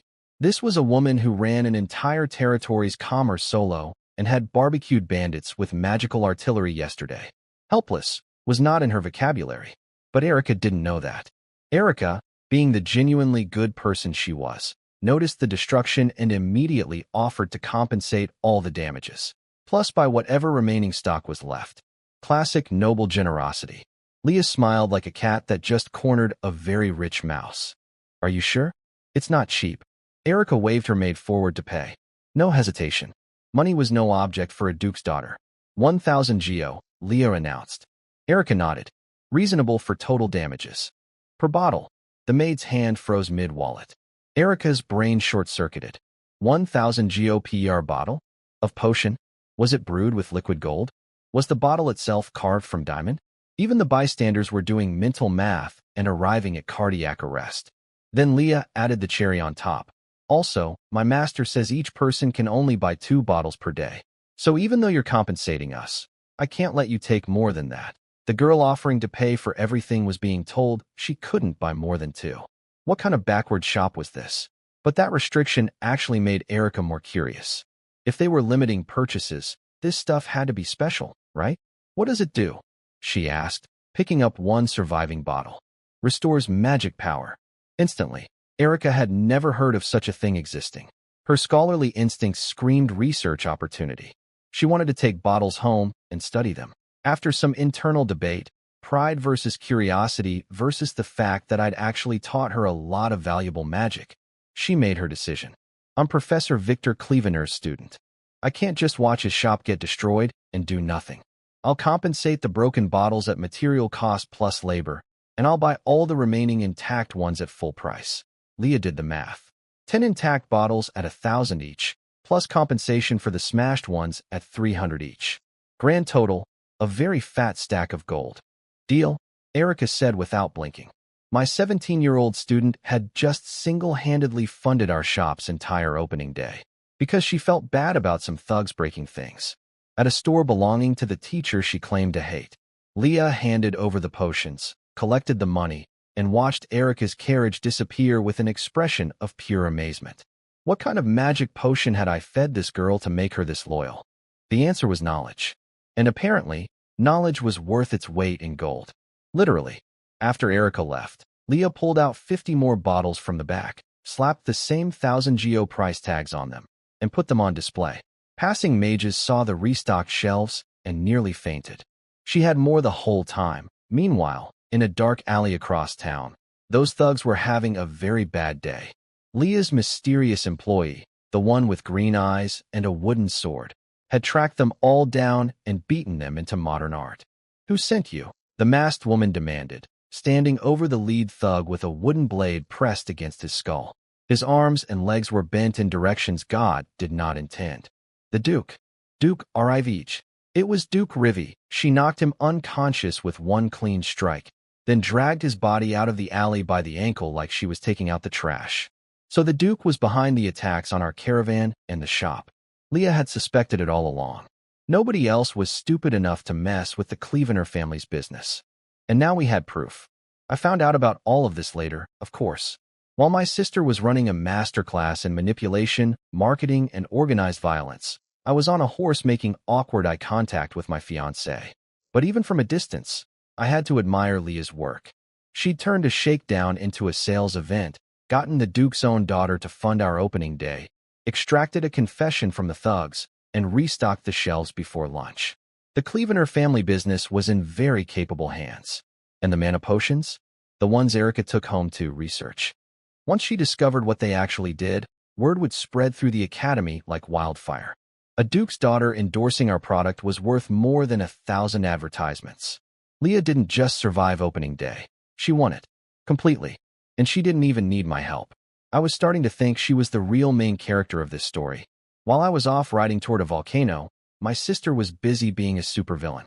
Leah had the thug leader strapped to a rack in a basement. Couldn't move, couldn't run, just hanging there soaking wet after she'd splashed a bucket of cold water on his face to wake him up. Her bodyguard, the masked green-eyed woman, stood in the corner looking terrifying. The guy remembered her. She'd single-handedly demolished his entire crew like they were made of cardboard. Leah sat at a table covered in torture tools, casually filing her nails. "Talk," she said sweetly. "Or we try these out. I'll talk. I'll tell you everything." Slap. She hit him across the face. "I haven't asked anything yet." The guy tried threatening her. "This is kidnapping. Illegal torture. You'll be arrested." Leah looked at him like he was stupid. "And when they find your body in a ditch, who's going to care? You can't do this. Who do you think you are?" "I'm rich." Silence. "My brother is Victor Clevener. Nobleman. Third-tier mage." Longer silence. "He confessed. Said the Duke sent them. Gave up a hideout address. Begged to be believed." But Leah wasn't buying it. She called it a clumsy frame job. If it were the Duke, why would a hired thug know his name so easily? The guy's insistence actually made the Duke less suspicious. Then she pulled the ultimate move. Told him she believed him, watched his face flash with surprise for half a second, and laughed. "Just kidding. I was bluffing." But that reaction told me everything. She smashed 1,000 Geo mana potion on his face. Blue liquid and blood mixing together. Then she told her bodyguard to finish up and sell his organs for spare change. "Even your whole body isn't worth one bottle of my product," she said, smiling like the devil in heels. "But don't worry, that bottle is worthless to me too. My sister, ladies and gentlemen. The real monster of the Clevener family." Hours later, the bodyguard, an elf named Leon with pointed ears and pale gold hair, reported back. She'd cleaned everything up and raided the thug's hideout, recovering 5,000 Geo they'd been paid. Leah's conclusion? The Duke was still a suspect, but someone might be deliberately stirring conflict between the Clevener and Ducroix families. A third party playing puppet master. Or maybe the Duke just hated having another young third-tier mage stealing his daughter's spotlight. As for Erica conveniently showing up at the shop, Leah didn't trust that either. And she definitely didn't believe I was capable of actually teaching anyone. Victor teaching a student? He probably just reads whatever his assistant writes and wings it. Somewhere on the road, Vegas sneezed. I glanced at him. Can crows even catch colds? But I had bigger problems. We'd arrived at Sancher Town, a tiny village at the foot of Mount Vesuvius. One inn. That's it. The knights were fine sleeping at the stables with their horses, but Gwen needed proper rest, and I needed sleep to recharge my mental energy as a mage. So we went to the inn together. 2 rooms, please. Sorry, the innkeeper said. Only 1 room left. Big bed, though. Gwen looked like someone had told her the world was ending. Are you sure there's nothing else? Ma'am, I wouldn't dare lie to a knight. 1 room is all I've got. The innkeeper looked at us and grinned. Besides, you two look like a couple. Sharing shouldn't be a problem, right? Gwen was about to protest, probably suggest she'd sleep outside on a rock or build an entire hotel from scratch with her bare hands, when I stepped in. We'll take it. That's fine. Gwen turned to me with eyes so wide I could see my own reflection in them. Look, it was practical. 1 room, 2 tired people, a mountain to climb tomorrow. I wasn't about to let her sleep on the ground because of awkwardness. I was a gentleman. A gentleman with a poker face and absolutely zero romantic intentions. But the look on Gwen's face said she was calculating exactly how many different ways she could kill me in my sleep. Day 3 of the trip, and I'd already achieved the impossible, making the kingdom's strongest knight genuinely panic. Not with magic, not with combat, with a hotel reservation. We stood at the door staring at the single bed like it was a bomb. Why did you agree to this? Gwen asked, practically vibrating with discomfort. We should ask again, or wait, or remember why you're here, I said flatly. You're not on vacation. That shut her up. But the reality remained. 1 room, 1 bed, 1 man, 1 woman, 0 walls between them. Gwen squared her shoulders like she was preparing for battle. I'll sleep on the floor. Fine, she blinked. I think she expected me to argue, to be gentlemanly, and insist she take the bed. But she was a knight in full armor. She could sleep on gravel and call it comfortable. I was a mage who needed proper rest to recharge mental energy. The bed was mine. Logic wins. My lack of chivalry clearly annoyed her, though she couldn't figure out why. Then came the problem. After a full day of riding in armor, Gwen was sticky, sweaty, and suddenly very aware that a man was in the room. She started fidgeting, biting her finger, looking troubled. I could hear her armor clinking with every anxious movement. Why haven't you taken off your armor? I asked. She turned slightly red and mumbled something I couldn't hear. You want to take a bath? Here, I looked around our luxury accommodation. One bed, two chairs, one table, no bathroom, no curtain, no running water. Nothing. That's an unreasonable request. She got embarrassed and tried to backtrack. She'd just sleep in the armor. It was fine. She was a knight. Knights endure hardship. But I could see it in her eyes. She was miserable. So I did something stupid. I helped. First spell, wood carving. Vines and wooden planks sprouted from the floor, twisted together, and shaped themselves into a smooth, polished bathtub. Gwen's eyes went wide. Then I cast two spells simultaneously, water creation and fire heating, layering the magic circles together. Dual casting. Hot water materialized from thin air and poured into the tub like I'd turned on an invisible faucet. Gwen was speechless. Magic can do this? Finally, I snapped my fingers and a dark fog barrier divided the room in half. Couldn't see through it from either side. Total privacy.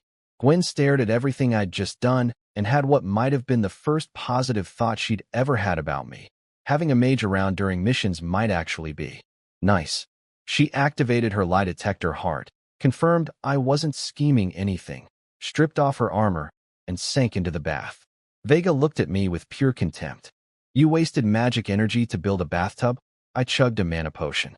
Full recovery. You wouldn't understand. I really wouldn't. Here's the thing about being a normal man sitting 3 meters from a bathing woman with only a magic fog curtain between you. It's distracting. I tried reading my book. Couldn't focus. The sounds from the other side were present. Very present. Should I cast a soundproofing spell? No. She'd notice and it'd be weird. I cast self-suggestion on myself instead. Killed the thoughts. Extinguished the fire.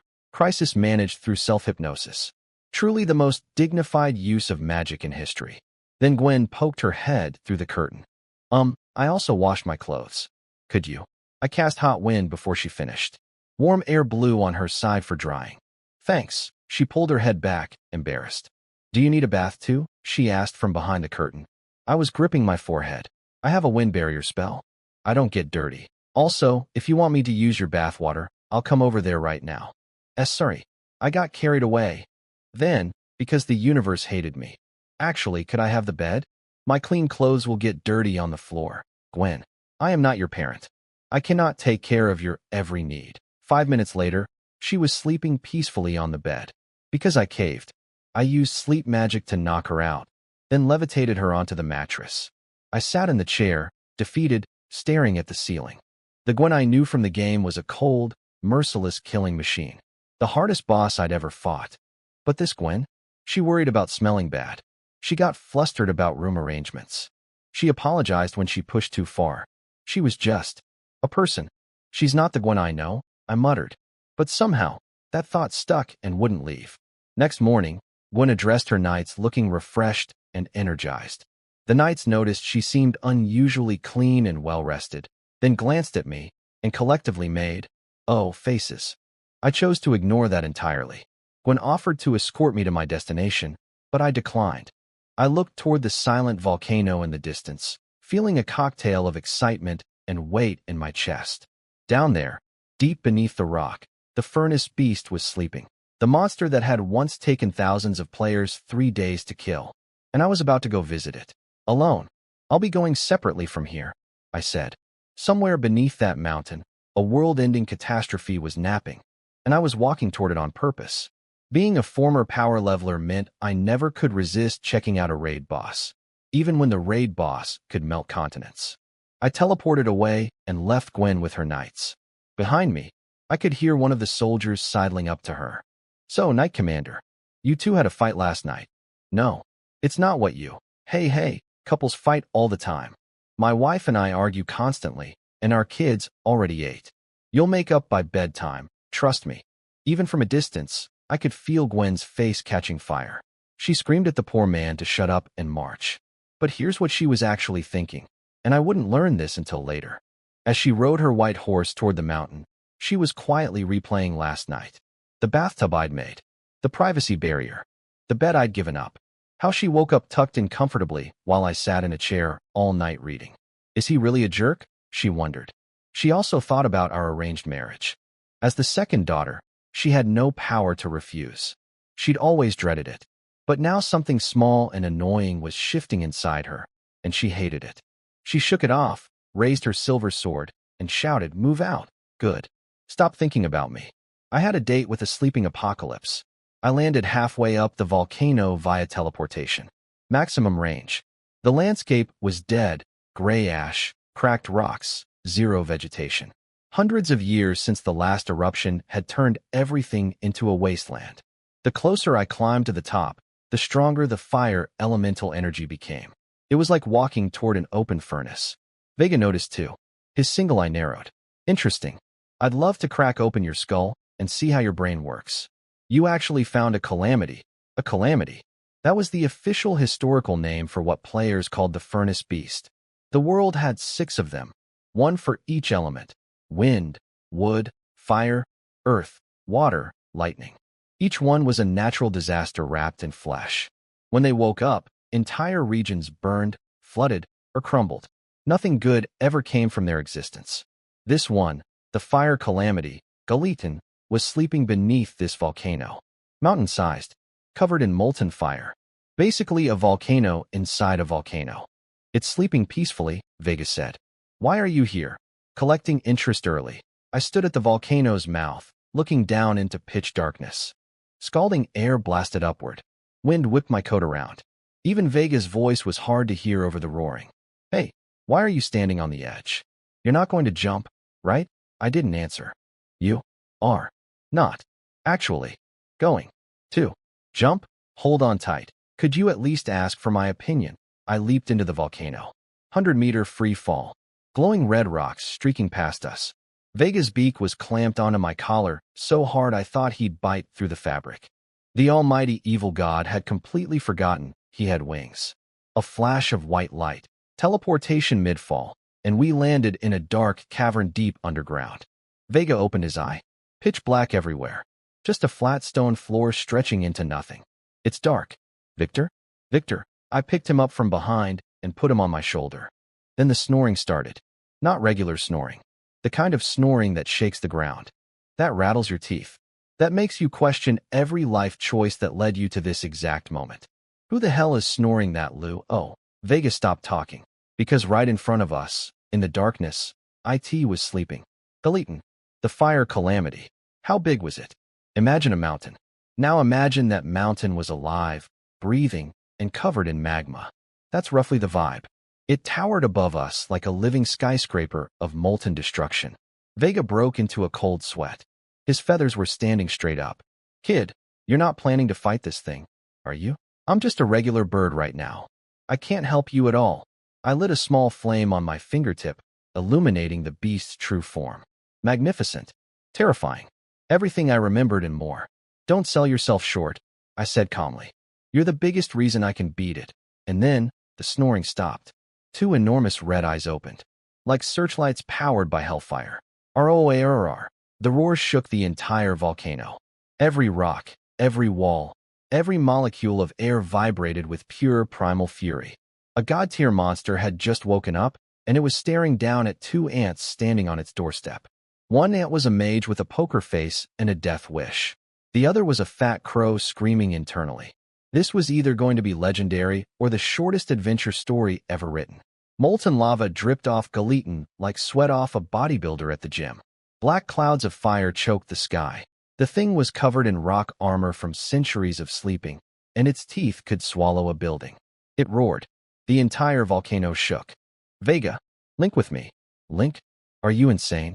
You're actually going to fight this thing? I don't want to die." Vega screamed, flapping around in a full panic spiral.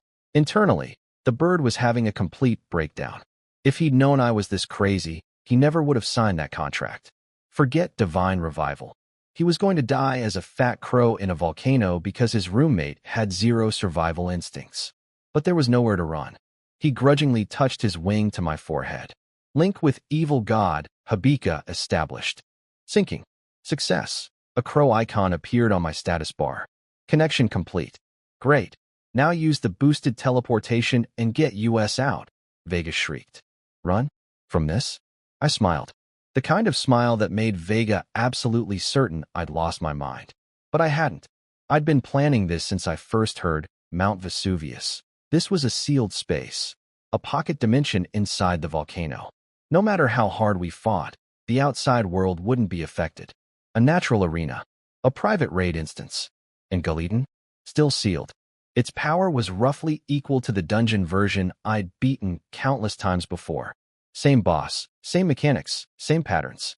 Except now I had a better character and an infinite mana cheat code. MP 999,999/999,999 Vegas. I glowed blue as raw magical energy flooded my body like an ocean crashing through a dam. My mana bar skyrocketed past every limit I'd ever known. With that much fuel? Oh, this was very doable. Galitan was still shaking off its stone armor, sluggish from its long nap. Perfect opening window. I got to work. Hands up, magic circles spinning into existence everywhere. The air, the ground, the walls. Layer after layer of intricate spell formations. Vega watched from above as dozens of magical arrays rotated and interlocked across the entire volcano interior. Then I threw 6 transparent crystals into position around the crater. Are you turning this entire volcano into your spell field? I didn't answer. My grin did. Runes crawled across every surface. The crystals linked together, symbols connecting, bending, leaping between them. A massive magic formation sealed the volcano's mouth like a lid on a pot. I snapped my fingers. Spells of every color materialized around Galitan like orbital satellites. I checked its status bar: frozen, poisoned, weakened, agitated, debuffs stacking like pancakes. Then I stomped. Dozens of light beams shot from the formation into my body. Attack up. Water damage amplified 7 levels. Fire resistance maxed. My muscles tightened. My reflexes sharpened. I could literally track individual drops of lava falling from its body in slow motion. I looked up. There it was. A health bar hovering above Galitan's head, stretching across the sky like a highway. 100 meters long, easy. Level 50. In the gaming world, there's a saying: if you dare show me your health bar, I'll kill you. Even if you're a god. Galitan's eyes blazed red. The temperature exploded. Fire spontaneously ignited in midair. Heat waves battered everything. That's Galitan's natural disaster ability. Scorching earth, Vega warned. I knew. I'd seen it 1,000 times. But I nodded politely anyway. 10 identical blue magic circles appeared on my 10 fingertips. I raised my hands. A shimmering blue castle materialized in the sky above us. From its center, tidal waves erupted in every direction, crashing across the battlefield. Tier 3 magic, tidal sanctuary, water versus fire. The eternal counter. And I had unlimited mana to keep it going forever. Game on, big guy. Meanwhile, outside, Gwen had no idea what was happening. She was leading the knights up the mountain, casually slicing through crab-like monsters along the way. She noticed they dropped red crystals, the same kind I'd mentioned needing for crafting. Without hesitation, she ordered every knight to collect them. Keep every crystal you find. That's an order. She was repaying last night's favor. The bathtub, the bed. She didn't like owing people, especially not me. Then, a rumble from the summit. Black smoke rising, and a roar that shook her bones. Did you hear that? She asked her knights. They looked at each other and shrugged. Probably just volcanic gas, Commander, but Gwen heard it clearly. Something massive was screaming up there. And I was supposed to be at the summit. All knights rushed to the volcano mouth. Find Victor. They searched everywhere. Nothing. No trace of me. But the temperature kept climbing to dangerous levels. Horses couldn't handle it. Knights were drenched in sweat, gasping for air. Then a pillar of fire erupted from the crater, shooting straight at them. Everyone down, knights hit the dirt. Horses collapsed to their knees. The fire column dissolved into sparks, but the heat was suffocating. Even Gwen's specially enchanted armor couldn't keep her cool anymore. The volcano might erupt. Evacuate the townspeople now. Knights scrambled downhill toward the village. Gwen stood alone, staring at the raging volcano, armor scorching, sweat streaming down her face. Victor, where are you? Sorry, Gwen. I was a little busy. About 500 meters directly below her feet, I was having the time of my life, surfing tidal waves inside a volcano, throwing building-sized water spells at a monster. The size of a skyscraper, with a screaming crow on my shoulder and a grin on my face that hadn't faded since I jumped. Some people vacation at the beach. I vacation inside active raid bosses. Hands in pockets. Coat flapping in the heat. Standing inside a volcano facing a mountain-sized fire monster. A voice echoed in my head. That year, I stood with my hands in my pockets, not knowing what an opponent was. A fire pillar screamed toward me. I didn't flinch. The magic circle at my feet raised a barrier that swatted it aside like a mosquito. With unlimited mana and dozens of preloaded spell formations, I was teleporting, dodging, and flooding the arena with tidal waves. This colossal boss was just a really big, really durable chew toy. Galiton reared up, carrying an actual small mountain on its back, and blasted lava everywhere. Rocks punched through my body. Except it wasn't my body. Water mirage. A decoy made of water. The real me appeared behind it and rammed a water lance straight into its butt. Fire monster plus water attack equals critical damage. Galiton screamed and started raging harder. Lava everywhere. Fire pillars erupting from the ground. But every time it raised a claw, I already knew what was coming. Hundreds of boss fights had burned every pattern into my muscle memory. Dodge left. Shield up. Counter. Repeat. Hours passed. I was still fresh. Galiton's health bar had barely dipped a few percent. Vega was losing his mind. It's been hours. Are you going to keep fighting? I thought about it. First time I fought this thing in-game. It took 3 days with thousands of players. 3 more days should do it, I said cheerfully. Vega wanted to die. I unleashed everything. Ice storms, death rituals, water prisons, spells firing off my fingertips like a magic fireworks factory. The sky was filled with glowing circles. This isn't third-tier mage power, Vega sputtered. Galiton's tail whipped sideways and sheared off half the volcano wall. Boulders crashed into lava, splashing magma stories high. I shadow-stepped through dark fog to the other side and kept shooting. It charged a sun-bright fireball in its throat. Boom! Obliterated the mountainside where I'd been standing. I'd already swapped positions with an ice decoy. The decoy evaporated into steam. I didn't take a scratch. Then I went big. Tier 3 summon, White Spirit of Malice. A massive white marble gate materialized behind me and slowly creaked open. Fog exploded outward, drowning the entire volcano interior. Victor, I'm still here. Don't let that thing attack me. Vega screamed from somewhere in the white void. Smart bird. The White Spirit doesn't distinguish friend from foe. A pair of impossibly long, skeletal pale arms reached out of the gate and grabbed Galiton's head, trying to drag the beast inside. But Galiton weighed approximately 1 billion tons, so the gate started collapsing instead.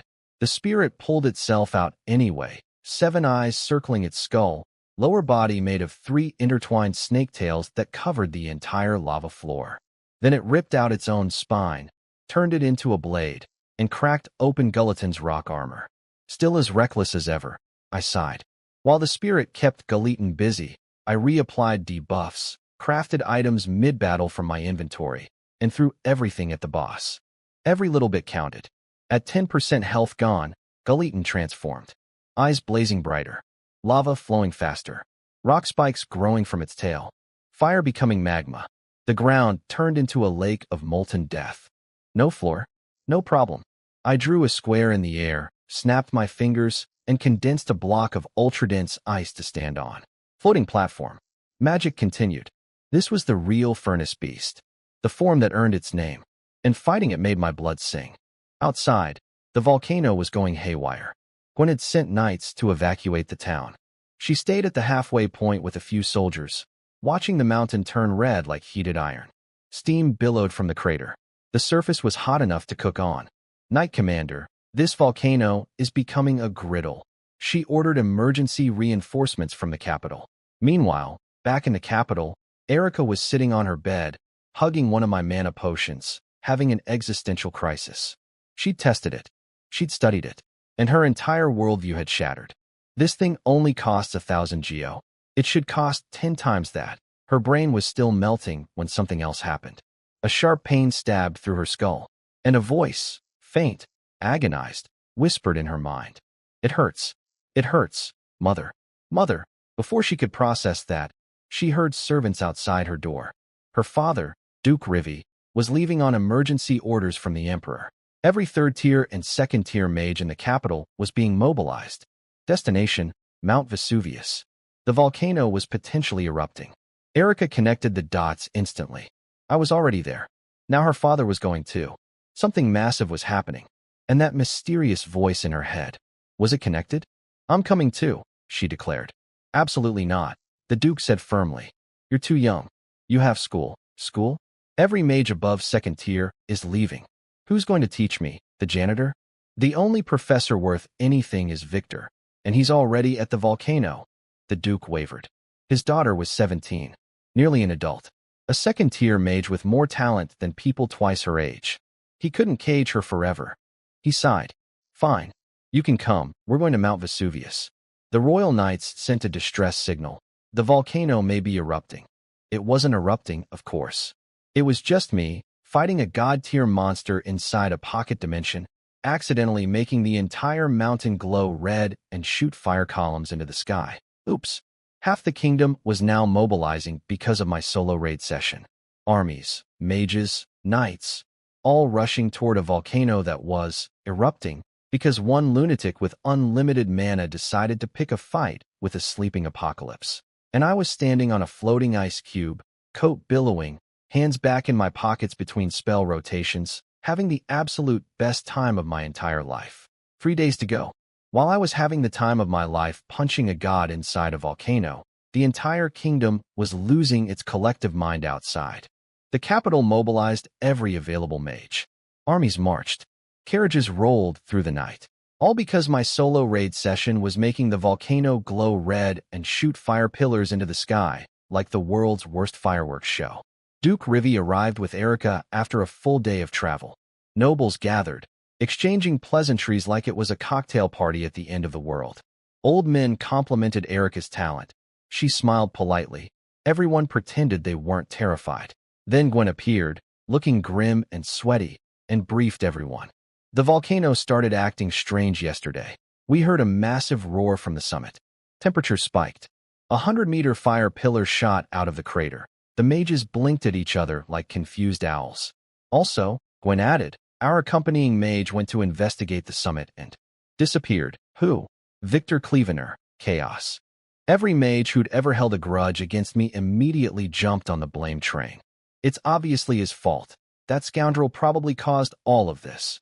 Classic Victor. Duke Rivi calmed everyone down. Finding who's responsible isn't the priority. Surviving is. Then, right on cue, a massive roar echoed from the mountaintop. This time, everyone heard it.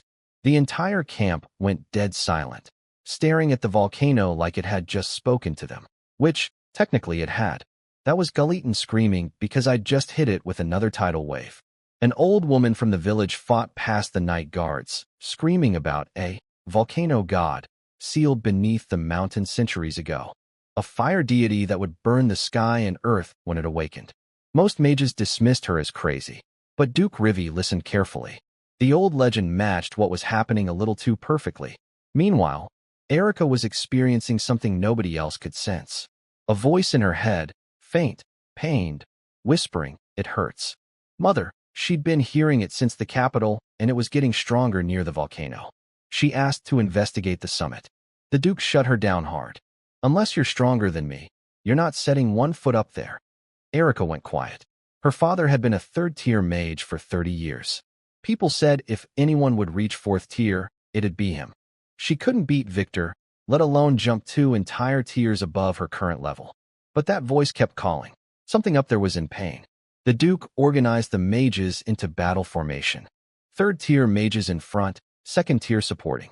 They'd draw massive war magic circles over the entire volcano. Whatever came out, lava, monsters, fire gods, they'd blast it into oblivion. Down in the sealed dimension, things were getting spicy. After a full day of continuous fighting, I'd finally taken my first hit. A fire pillar grazed me. Just a graze. It burned half my coat off and left my body scorched in several places, flames still licking at the wounds. Vegas stared at me like I was an alien. You fought a calamity for an entire day and only got hit once. In his eyes, I was the real monster. And honestly, fair assessment. But one hit from Galitan was no joke. That graze had done serious damage. A direct hit would have vaporized me, bones and all. The fatigue was real. My concentration was slipping. 24 hours of non-stop combat against a level 50 world boss was pushing even my limits. Just give up, Vega pleaded. You have enough mana to teleport out. Let's go. I dodged another fire pillar while slapping a flame resistance buff on myself. If I leave now, this thing breaks free instantly. It'll burst out of this volcano and burn everything within 100 miles to ash. The town, the knights, Gwen, everyone. You understand that, right? Vega went silent. Then I remembered who I was talking to. Sorry, forgot you're an evil god. You probably don't care about that stuff. But I do. I ripped off what remained of my burning coat and let it fall into the lava below. It dissolved into sparks and vanished. I'm not trying to be a hero, but I'm also not going to let an unstoppable monster loose on the world just because I'm tired. Gulatin's health bar was down to 2/3. I'd carved away 1/3 of a world boss's health. Solo. In one day? That was insane by any standard. And the fundamental truth hadn't changed. If it had a health bar, I could kill it. The fire beast roared, powering up for another attack. My blood was pumping. My hands were shaking, not from fear, but from excitement. This was what I lived for. Not the teaching, not the politics, not the potion business. This, the impossible fight. The raid boss that shouldn't be beatable. The challenge that makes your brain burn brighter than any spell. I only got hit once, I said, cracking my knuckles. I haven't lost yet, because this wasn't just a fight anymore. This was my pride as a professional power leveler on the line. Every account I'd ever boosted. Every impossible boss I'd ever soloed. Every sleepless night grinding someone else's character to perfection. All of it came down to moments like this, where the only thing standing between victory and death was pure, undiluted skill. Gulatin wanted to burn the world? Fine. But it picked the wrong volcano to wake up in. Because I was here. And I didn't quit raids. Not after one hit. Not after one day. Not ever. 3 days solo clear. That was the goal. And I was just getting started. I was still inside the volcano beating up a fire god, so I missed all of this. But the story was too good not to share. Outside, the kingdom's mages had surrounded Mount Vesuvius like a magical siege. Dozens of them stood in a massive ring around the mountain, arms raised, pouring mana into an enormous combined spell formation. The thing stretched for miles, glowing runes, magic chains drilling into the rock, enchanted steel stakes hammered into the mountainside. It was the fantasy equivalent of wrapping a volcano in industrial-strength cling wrap. The system was smart. Third-tier mages held the formation, while second-tier mages rotated in shifts behind them, feeding them mana like human batteries. When one batch ran dry, they'd go rest, and the next group stepped up. Erica was assigned to the second-tier rotation like everyone else. No special treatment for the Duke's daughter. She took her place behind her father and started channeling. Duke Rivi watched her proudly. Erica, you've grown up. Adorable father-daughter moment. Very wholesome. Now here's where it gets hilarious. First rotation of second-tier mages went down to rest. Erica stayed. She secretly chugged one of MY mana potions. Full recovery. Kept channeling like nothing happened. Duke Rivi noticed his daughter was still going and got impressed. Her spiritual reserves are incredible. At her age, I was nowhere close. Second rotation finished. Third batch came up. Erica was still there. Another sneaky potion. Another full recovery. The Duke's jaw was approaching the floor. Her mana capacity surpasses most third-tier mages. When did my daughter become this powerful? Third rotation done. Fourth batch arrived. Erica, still standing. Another potion. Still going strong. By now, every third-tier mage on the mountain had noticed the glowing 17-year-old girl who refused to leave. They started pestering the Duke. Rivi, is your daughter a monster? Where does she store all that mana? Seriously, I've never seen a farm animal plow a field this long, let alone a teenager. The Duke was torn between pride and panic. Was she pushing herself to permanent damage? But she looked fine, relaxed even. 5 hours. 5. The very first batch of second-tier mages had already rested, come back for round 2, and there was Erica, still planted behind her father like a magical lighthouse, glowing with power. The returning mages stared at her in disbelief. Does she not need rest? Erica was having the time of her life. She felt like a superhero. Each batch that rotated out, she'd sneak another potion, top off her mana, and keep going. She could practically hear the whispers of amazement around her, and she was loving it. Thank you, Professor Victor's miracle potions. Father is definitely going to be so impressed. She was floating on cloud 9 when, Erica, go rest. Now, the Duke's roar hit her like a thunderbolt. She'd never heard her father scream like that. She shrank down like a scolded kitten and shuffled off the mountain with her tail between her legs. But the damage was done to everyone's perception of reality. Her reputation had exploded among the second-tier mages. She's a freak. She was there when I left and when I came back. Her mana reserves rival third-tier mages. Even Victor Clevener might not outlast her. Erica's sharp ears caught every compliment, and she was glowing brighter than any spell. Someone compared her to me, and she practically did a victory dance internally. But then reality caught up. She knew the truth. Without my potions, she would have collapsed after the first rotation like everyone else. Those whispered praises weren't really hers. They belonged to the blue bottles hidden in her pocket. She couldn't even outshine me using my own products. The momentary pride curdled into something bitter. She'd never catch up. Never. Then, another massive roar from the summit. The mountain trembled. Rocks crumbled. Fire rain started falling from the sky, detonating on impact like tiny bombs. The clouds above literally cracked, revealing red-hot fissures in the heavens. Everyone scrambled into emergency mode. And Erica heard the voice again. Louder. Clearer. It hurts. It hurts. Something was suffering up there. And she was certain Victor was there too. She had to get to the summit. She tried asking Gwen. Knight Commander, may I please leave to use the bathroom? No. Zero hesitation. Absolute brick wall. Gwen didn't even blink. Cold, rigid knight who only follows orders. Erica grumbled, stomping back to her spot. She was desperately scheming another escape plan when a hand landed on her shoulder. EP. She jumped like a startled rabbit. It was her father. Duke Rivy's face was stone-cold serious. Sweetheart, give me an explanation. He wasn't asking about the bathroom escape attempt.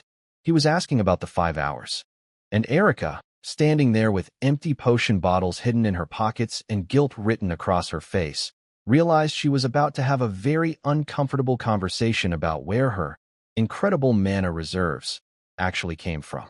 Meanwhile, deep underground, I sneezed mid-dodge and almost took a fireball to the face. Someone was definitely talking about me up there. Probably nothing good.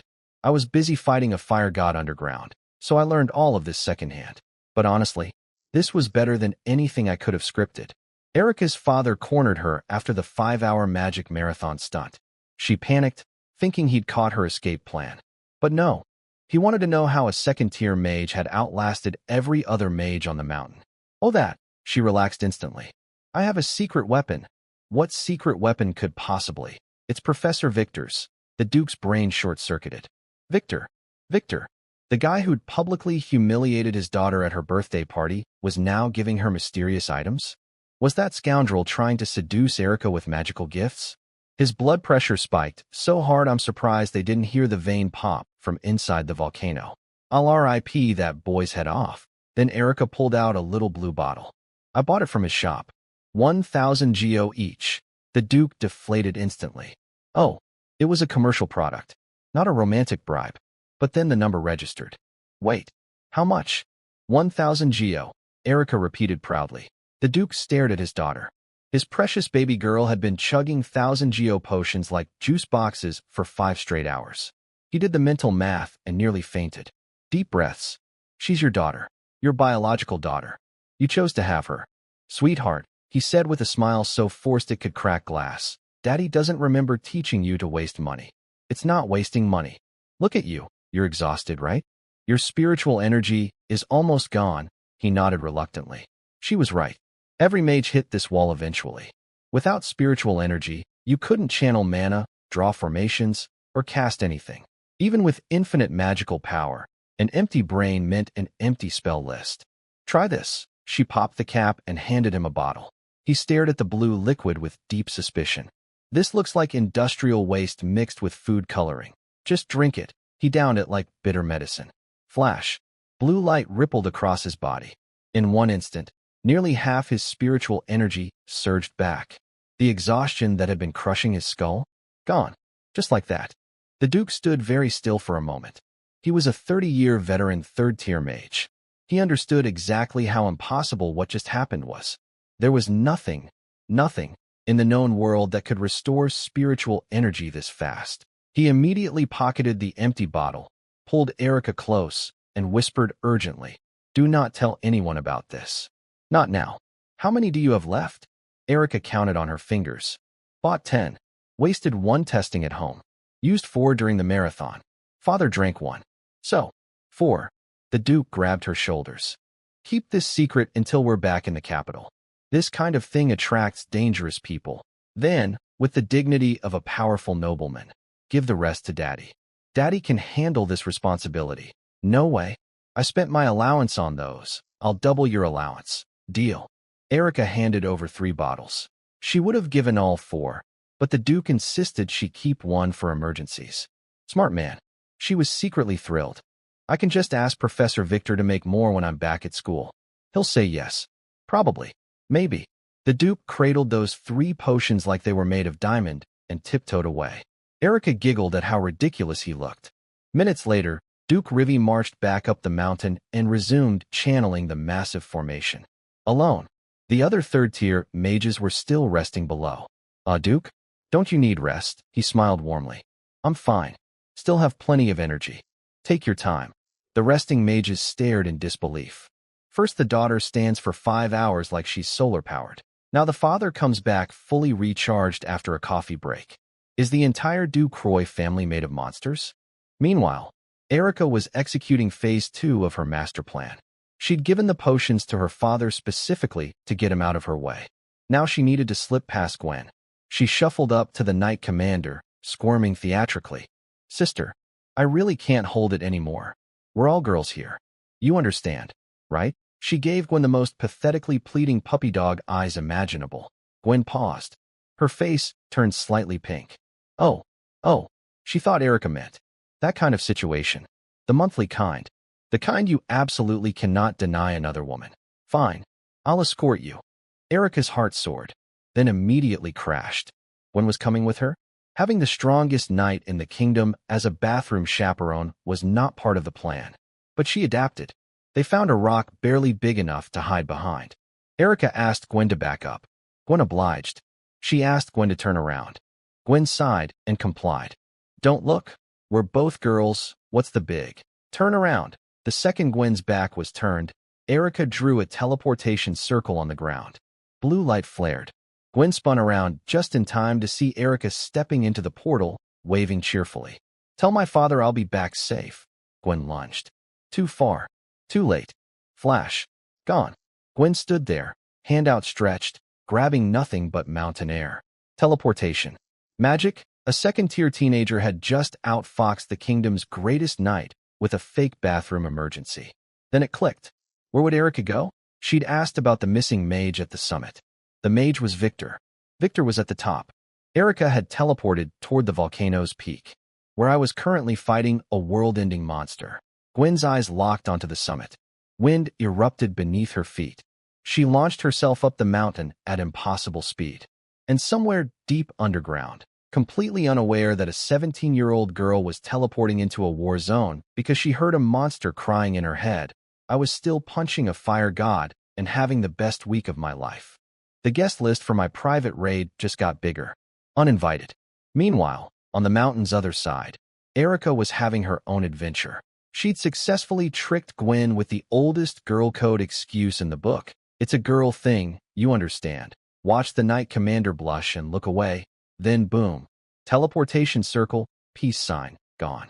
The kingdom's strongest knight got outsmarted by a teenager with a fake bathroom emergency. Beautiful.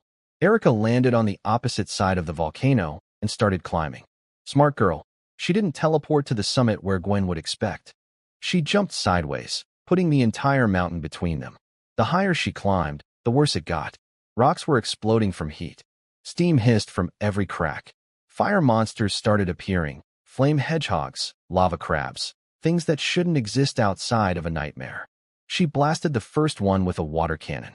One shot, dead. That was easy, first time fighting in the wild, and she was feeling invincible. That confidence lasted about 20 minutes before the monsters started getting stronger. The fire element saturating the air was buffing every creature on the mountain. Same species, twice the power. These are way stronger than what the textbooks said. She figured it out quickly. The dense fire energy was supercharging everything. This wasn't a normal eruption. Something was causing this. Eventually, the heat became unbearable. Even her defensive spells couldn't keep up. She was stuck, exhausted, one potion left. Then she looked at that last blue bottle and had an idea. Whatever it was, it sent her moving again. Gwen, meanwhile, was carving through monsters like a blender through fruit, sprinting up her side of the mountain.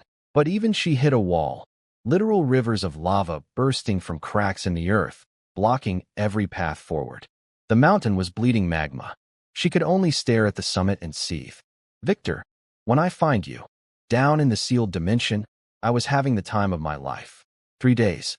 Nearly 3 full days of continuous combat. And Gulliton was losing. Vega couldn't believe what he was witnessing. The Calamity's armor was cracked and falling off. Lava, its blood, poured from wounds across its massive body. My spells hammered it from 5 rotating magic circles in the sky simultaneously. After that single hit on day 1, Gulliton never touched me again. Not once. Its attacks looked like slow-motion replays to my enhanced perception. Sometimes I didn't even bother teleporting. I just casually sidestep a building-sized fireball like I was avoiding a puddle. Vega had given up trying to understand me. If he wins, he's the strongest human I've ever seen. No, even if he doesn't win, he already is. The gap between us was absurd. Gulliton only needed 1 clean hit to kill me. I needed to hit it thousands of times. The odds were astronomically against me. And I was winning anyway. That's what being a professional power leveler meant. Pattern recognition. Endurance. Perfection through repetition. I'd fought this boss hundreds of times in a game. Now I was doing it for real, and my body was performing at a level my old mouse and keyboard setup never could. Finally, Gulliton's health dropped to 30%. Weakened state. Slower. Dimmer. Its shell stopped glowing. Vega was practically celebrating. It's over. You've basically won, but I wasn't relaxing. My expression turned dead serious. That attack is coming. What attack? The volcano screamed. The ground split apart. Lava stopped flowing. Everything went quiet for 1 horrible second. Then Gulliton launched itself upward from beneath the magma like a rocket made of fire and hatred.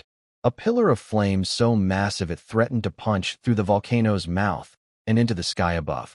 Molten boulders rained down like meteors. The entire sealed dimension was collapsing. Flame Severance. Wrath of the Dying. Gulliton's ultimate attack. Its final move. The one that wiped entire server populations in the game. A column of apocalyptic fire designed to destroy everything. The arena, the mountain, and anything living within 50 miles. Vega was dodging falling fire meteors and screaming. Fire Calamity, you absolute sore loser. Dodge this? Run from this. I laughed. I was never going to dodge. My eyes blazed blue. Every ounce of mana, all 999,999 points, surged through my body. The magical pressure alone made the entire volcano floor tremble. A phantom castle materialized in the sky above me. Massive. Blinding. It looked like it wanted to crush the mountain itself. 3 barrier formations stacked on top of each other, interlocking, weaving together into something that shouldn't be possible for one person to create. The patterns merged at the center and bloomed outward like a divine flower opening, forming an enormous arc of pure magical force hovering between me and the apocalypse above. Vega crashed onto my shoulder, flattened by the gravitational pressure of my own spell. War magic? When did you even set this up? That requires dozens of mages. Every flaming meteor that touched my formation disintegrated instantly. Pebbles against a fortress. Then the fire pillar hit the arc. 2 world-ending forces collided. The sound was so violent it destroyed itself. Pure silence in the center of total annihilation. Shockwaves shattered the mountain walls. Light swallowed everything. Through the chaos, Vega heard me chanting the final words. Magic Imperial Capital. Fall of the Apocalypse Arkansas. White light consumed the world. 1 mage. 1 spell. Against the Calamity's final desperate attack. And I didn't take a single step backward. This was it. The grand finale. 3 days of combat ending in 1 cataclysmic clash between a professional gamer's accumulated lifetime of skill and a primordial fire god's dying rage. Somewhere above, the real volcano was probably having a very bad day. Gwen was probably furious. Erica was probably lost. The Duke was probably confused. The kingdom was probably panicking. But down here, in this sealed arena lit by the collision of two impossible forces, there was only me, a screaming crow, and the most satisfying boss fight of my entire existence. Hands in pockets energy. From start to finish. I don't remember much after the final clash. Just white light, silence, and then rain. Let me back up. My war magic, the Apocalypse Arc, collided head-on with Gulatin's ultimate attack. Two world-ending forces smashing together inside a volcano. The impact literally destroyed sound itself. Pure silence at the center of absolute destruction. And I won. The white light that erupted from the collision punched straight through the volcano mouth, tore apart the black clouds above, and shot into the sky like a divine pillar. Moonlight poured through the gap. Then rain started falling. Magical, cooling rain that extinguished the entire volcano like someone dumping a bucket on a campfire. Every mage, knight, and evacuated villager on the mountain watched the volcano just stop. The lava hardened. The temperature plummeted. The fire died. The crisis was over. Nobody understood what happened. They'd spent days preparing war magic to contain an eruption, and the volcano just quit on its own, like the world's most dramatic false alarm. But I wasn't celebrating. I was barely conscious. The sealed dimension collapsed after Gulatin fell. The impact launched me out of the volcano mouth along with the last burst of energy. My body was covered in cooling lava. My clothes were gone. Every nerve was screaming. I'd pushed past every limit a human body should have. And the first thing I saw when I landed on the crater's edge? Erica, kneeling in the rain, crying. Of course she was here. Because apparently this 17-year-old genius had tricked the kingdom's greatest knight with a bathroom excuse, teleported up the mountain using my mana potion for fuel, fought through fire monsters solo, nearly, got killed by erupting lava, and was now sitting at the summit with burned knees and 0 mana, sobbing her eyes out. This kid was going to give me gray hair. But she wasn't safe yet. Through my blurred vision, I saw it. A fire hedgehog, steaming in the rain, creeping toward her from behind. Fangs out. One lunge from her throat. Erica was completely defenseless. No mana, no energy, no awareness. Just tears. My body was shutting down. Every muscle was screaming to stop. But my hand moved on its own. One spell. A fire snake, burning hot as lava itself, shot from my fingertip and vaporized the hedgehog before it could touch her. Not even ash remained. I thought I taught you, I said, my voice barely working. A mage's first priority is always their own survival. She spun around. Professor, the joy on her face lasted exactly 1 second before she noticed the lava literally dripping off my body. Molten rock, cooling on my skin, hissing in the rain. Then I passed out. Just collapsed right there on the edge of the volcano like a puppet with cut strings. Apparently what happened next was this. Erica panicked. She ran to me and tried to grab my body, and immediately burned her hands because my skin temperature was approximately surface of the sun. She didn't care. She wrapped her palms in the thinnest possible ice spell. Barely anything. She had almost no mana left, and tried to lift me. Her burned legs gave out. We both crashed to the ground. She tried again. Burned worse. Fell again. Again. And again. And again. Each attempt moved us maybe 2 meters. Her hands were getting destroyed. Her legs were failing. She had nothing left. No magic. No strength. No plan. But she kept going. Because I'd saved her, and she was going to save me back or die trying. She hated herself in that moment. Hated her arrogance for coming up here. Hated her weakness for not being able to carry one unconscious man. But she didn't regret climbing the mountain. Because if she hadn't been here, who would have found me? I would have died alone on this crater. So she crawled, dragging my burning body through the rain, 1 agonizing inch at a time. Then a voice spoke. Little girl. Erica froze. Looked left. Looked right. Nobody. Just a one-eyed crow standing on the crater's edge. My pet. The bird she'd fed snacks to at the academy. But something was different. The rain was hammering everything on this mountain, except the crow. Not a single drop touched its feathers. They gleamed like polished obsidian, perfectly dry, as if the rain itself respected this creature enough to avoid it. Its single eye glowed blue, and when it opened its beak, what came out wasn't a squawk. It was a voice. Clear, intelligent, ancient. Do you want to save him? Erica stared at the talking bird. I imagine her brain went through several stages: confusion, denial, more confusion, brief consideration that she was hallucinating from pain, and finally acceptance that a one-eyed crow was speaking to her in complete sentences. Meanwhile, down on the mountainside, Duke Rivi was having his own crisis. He'd turned around to ask Erica for more mana support and found empty air. His daughter was gone, in the middle of a volcanic emergency. While he was about to launch apocalypse-level war magic that would crush anything on the mountain, he couldn't fire the spell. If Erica was up there, the war magic would kill her instantly. "Stop the formation," he screamed at the other mages. "But the volcano is about to erupt. My daughter is missing." The man chose his child over an entire region without hesitation. That was a father's love, irrational, absolute, terrifying. Then the white light happened. The rain came. The volcano stopped. And everyone stood there, soaking wet, staring at the sky, wondering what on earth just occurred. They didn't need the war magic after all, because one idiot had already handled it. From the inside. Alone. Over 3 days. That idiot was currently face down on a volcano with lava burns covering 80% of his body, being dragged by a crying teenager, while his secret evil god pet bird was about to reveal itself to a stranger. Day 5 of my new life, and I'd already soloed a world boss, caused a national emergency, and passed out in front of my student. Peak performance.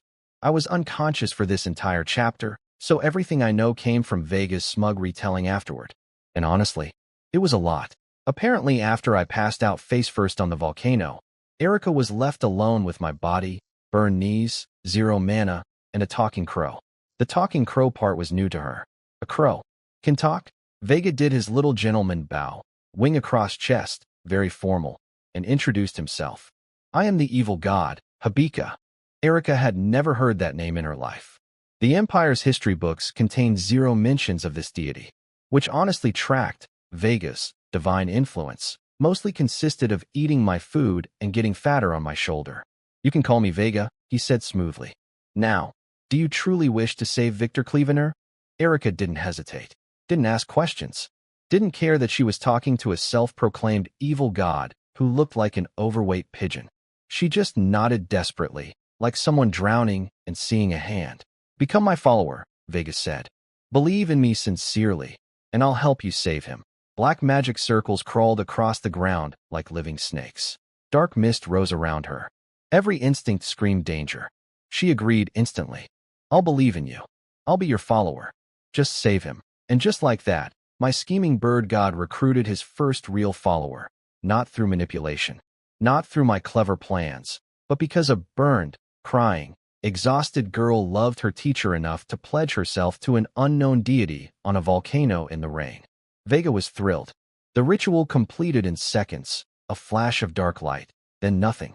No mark. No visible change. Erica looked confused.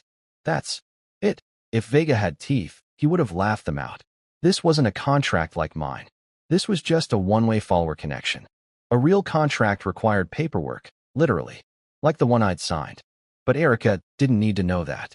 Then Vega got curious. "Why are you even here? Why did you climb this volcano?" Erica hesitated, then admitted the truth. "I heard the volcano crying.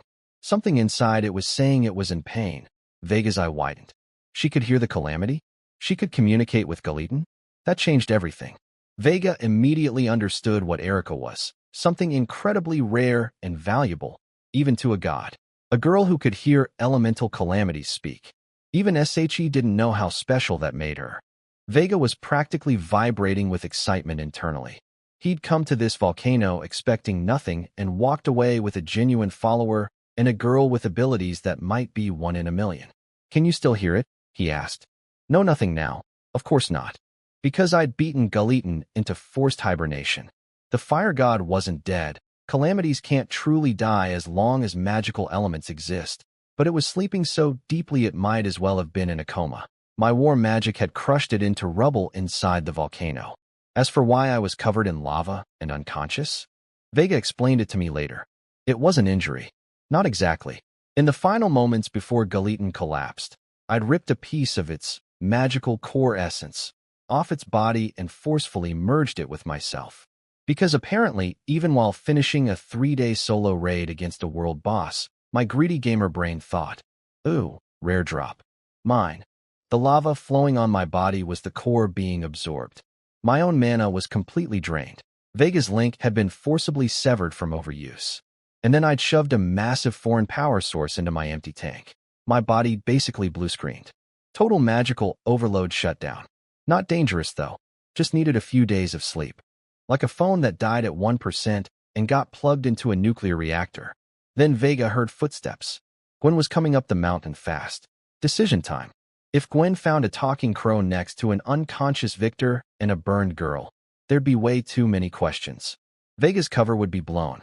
You saved Victor, Vega told Erica. I'll make sure he knows. Until next time, little girl. Then, and this was the part Erica apparently couldn't stop talking about, Vega's body expanded. The chubby little one-eyed crow inflated like a balloon and transformed into a massive black eagle. Giant. Majestic. Terrifying. He grabbed my collar with his beak, spread his enormous wings, and launched into the sky with one powerful flap. Wind blasted the mountaintop. Rocks went flying. And in seconds, we were a shrinking dot against the rainy sky. Erica watched us disappear, kneeling in the rain, whispering my name. Gwen arrived moments later. Too late to catch me. Too late to get answers. She saw the black speck vanishing into the clouds, then looked down at Erica. Burned, broken, smiling weakly. Erica managed one last grin before consciousness left her too. She collapsed face first into the wet ground. Gwen stood there in the pouring rain, holding an unconscious teenager, staring at an empty sky, with absolutely zero understanding of what had just happened. Join the club, Gwen. Join the club. So to summarize my week, I soloed a world boss in 3 days, caused a national emergency, accidentally recruited a follower. For my pet evil god, absorbed a fire deity's magical core, got rescued by my 17-year-old student, and was airlifted out of a volcano by a giant crow. And I slept through the best parts. Classic. The volcano didn't erupt. The villagers celebrated in the rain like it was a holiday. The mages saved us. Thank the heavens. Except the mages didn't save anyone. They knew it. Every single one of them walked back to town in dead silence, unable to accept a single thank you, without choking on guilt. Their warm magic never fired. If the volcano had actually blown, they'd all be dead. The mysterious white light from the summit had done everything. Nobody knew it was me, and I was too busy being unconscious on the back of a giant crow to take credit.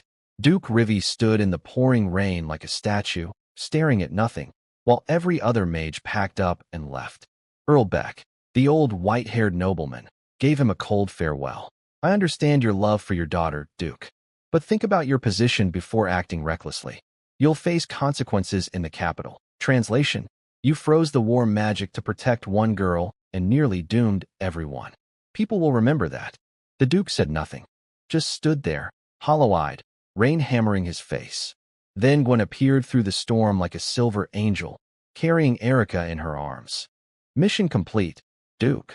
Rivy's hands were shaking when he took his daughter. This powerful, important man, one of the strongest mages in the kingdom, was crying in the rain because his little girl was hurt, and he couldn't do anything about it. Erica opened her eyes just enough to see him. Dad, I'm back, he broke. Completely. Then he noticed her burns. Severe ones, all over her body. He tried healing magic, barely worked. He was a combat mage, not a healer.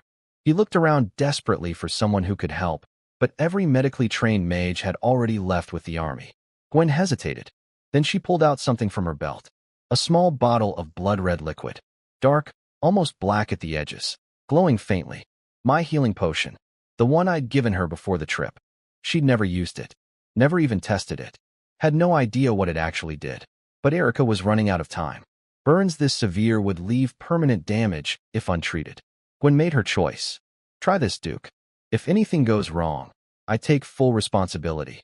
The Duke took it with trembling hands. The color made him pause. It looked like actual blood. Could this really be medicine? Where did you get this? My fiancé gave it to me. Victor Clevener? Yes. She looked away, embarrassed. Giving the Duke medicine made by the man who'd publicly humiliated his daughter wasn't exactly a comfortable moment. The Duke poured it into Erica's mouth anyway.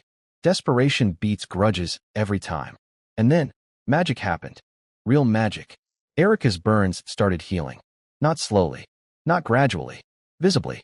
New skin grew over the wounds like time was rewinding. Fresh, perfect, unblemished. In seconds, every burn on her body vanished completely. The Duke froze. Gwen's jaw dropped. That potion was a game item. In a world where the best healing magic worked like slow medicine, my potions were instant regeneration. Basically a cheat code in liquid form. A potion that could probably bring someone back from the edge of death. Erica's injuries were gone, but she didn't wake up. Her spirit was too exhausted. She finally slept peacefully, free from pain.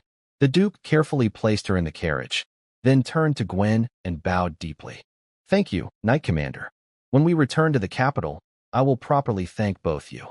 "And your fiancé." Gwen watched the Duke's carriage roll away into the rain. Then she looked over at the stable where a lone white horse was still munching grass, completely oblivious that its rider had vanished days ago. "My horse. The one I'd borrowed from her family's stable." She stared at it for a long time. "If you have any conscience left, Victor, come back and ride that horse home to me. It won't die. Not before I see you again." She mounted her own horse, led her knights into the storm, and left. A few days passed. The sun returned. Sancher Town went back to normal, as if the whole near-apocalypse had been a bad dream. But at the stable, trouble was brewing. A gang of thugs had been eyeing my white horse since the crisis ended. Beautiful animal, no owner in sight for days. Easy pickings, right? "Hey, old man, that horse is gorgeous. Hand it over," the big leader growled at the stable manager. "A knight paid handsomely for me to watch this horse. It's not for sale. Those capital people left days ago. That horse is abandoned." "Yeah. Our boss knows a good horse when he sees one," the lackeys chimed in. The manager crossed his arms. "Match her price, and it's yours." "How much?" He held up 5 fingers. 50? Huh. I'll pay 100. The manager shook his head. "500? Silence. 5,000 Geo. The thugs exploded. 5,000 for a horse. "You're scamming us." Sleeves rolled up. Fist cocked. The manager covered his face, bracing for impact. The punch never landed. Instead, the lead thug heard a scream. His own. A massive hand made of molten lava grabbed him by the torso and lifted him into the air like a rag doll. He dangled there, feet kicking, completely bewildered. His lackeys followed the arm back to its source and went white. Standing behind them was a man in a black coat etched with glowing red patterns, like magma flowing through volcanic rock. A one-eyed crow sat on his shoulder, chattering away.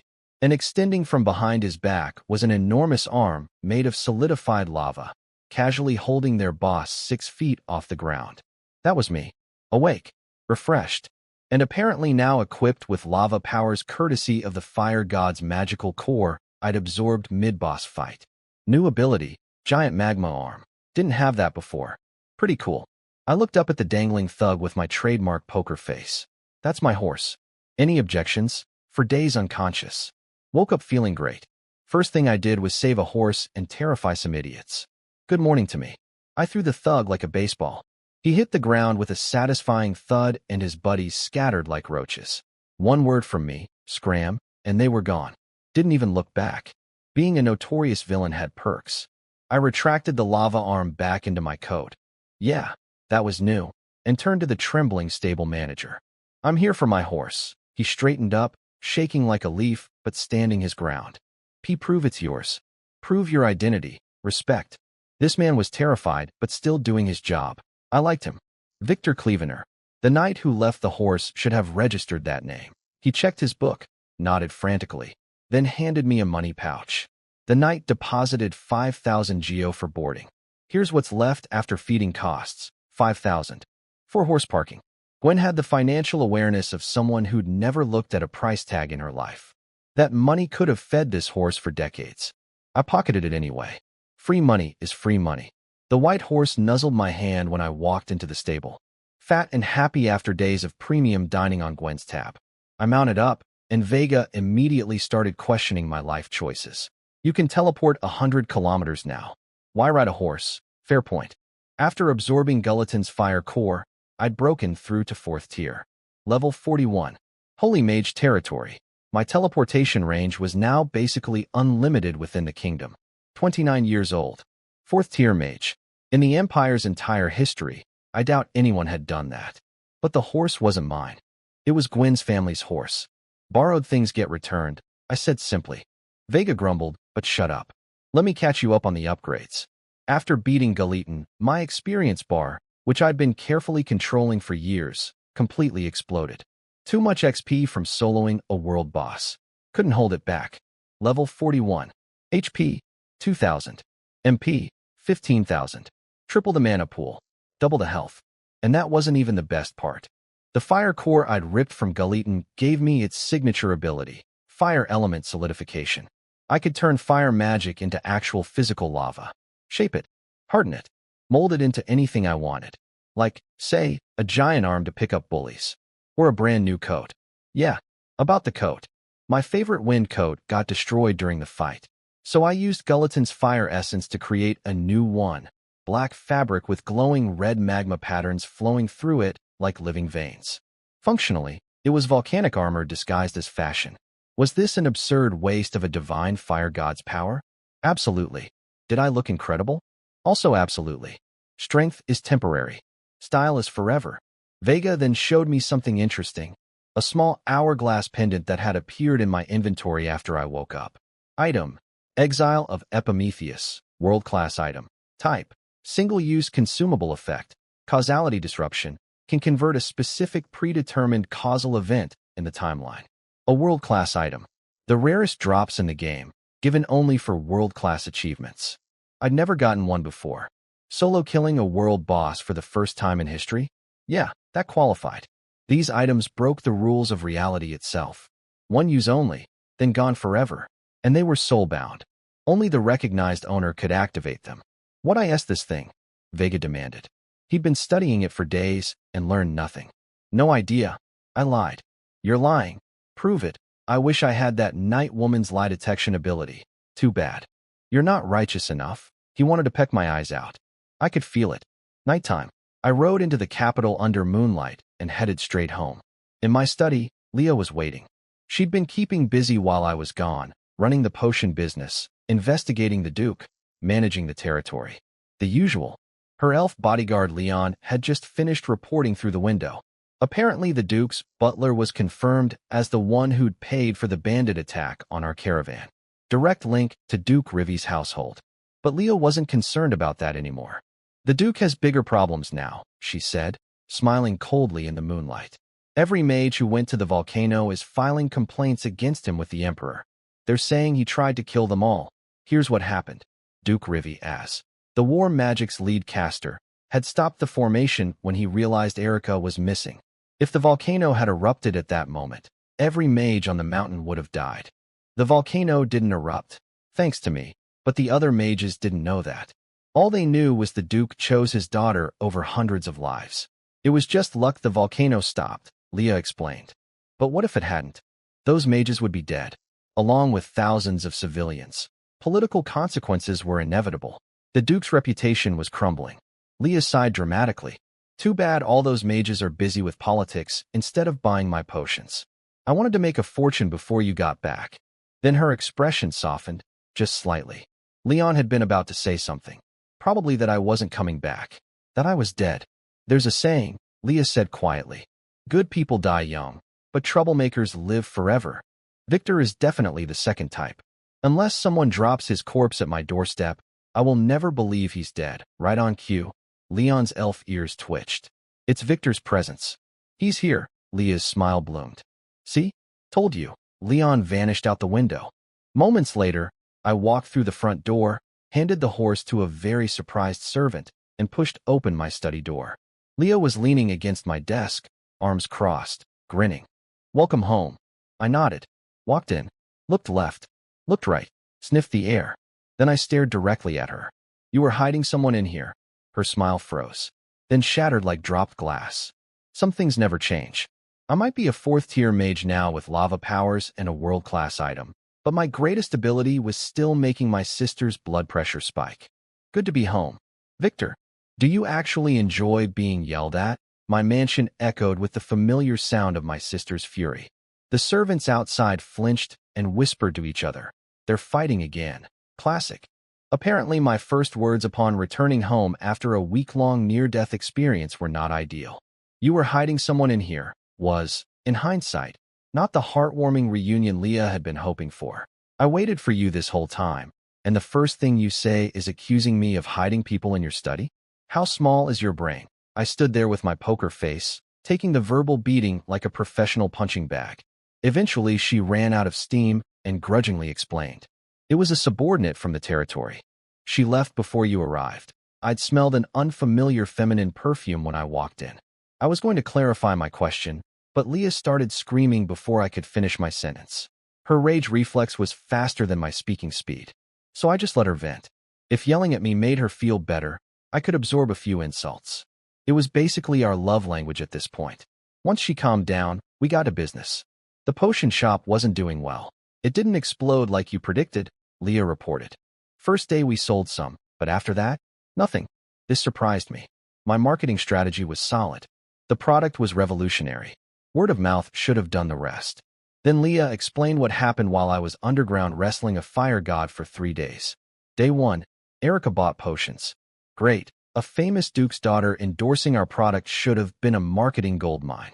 Day 2, the volcano crisis happened. Every mage in the capital got mobilized to Mount Vesuvius. Our entire customer base literally left town. The only mages left were first-tier nobodies who couldn't afford it anyway, Leah said. And even if they could, it'd be wasted on them. Then after the crisis, all the returning mages got busy filing complaints against Duke Rivi instead of shopping. The entire capital's magical community was consumed by political drama.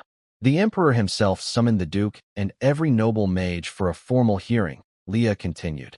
Nobody's thinking about potions right now, so my solo raid accidentally destroyed my own business plan. Beautiful. 3 days of fighting a world boss, and the biggest casualty was my shop's revenue. Leah filled me in on the duke's situation.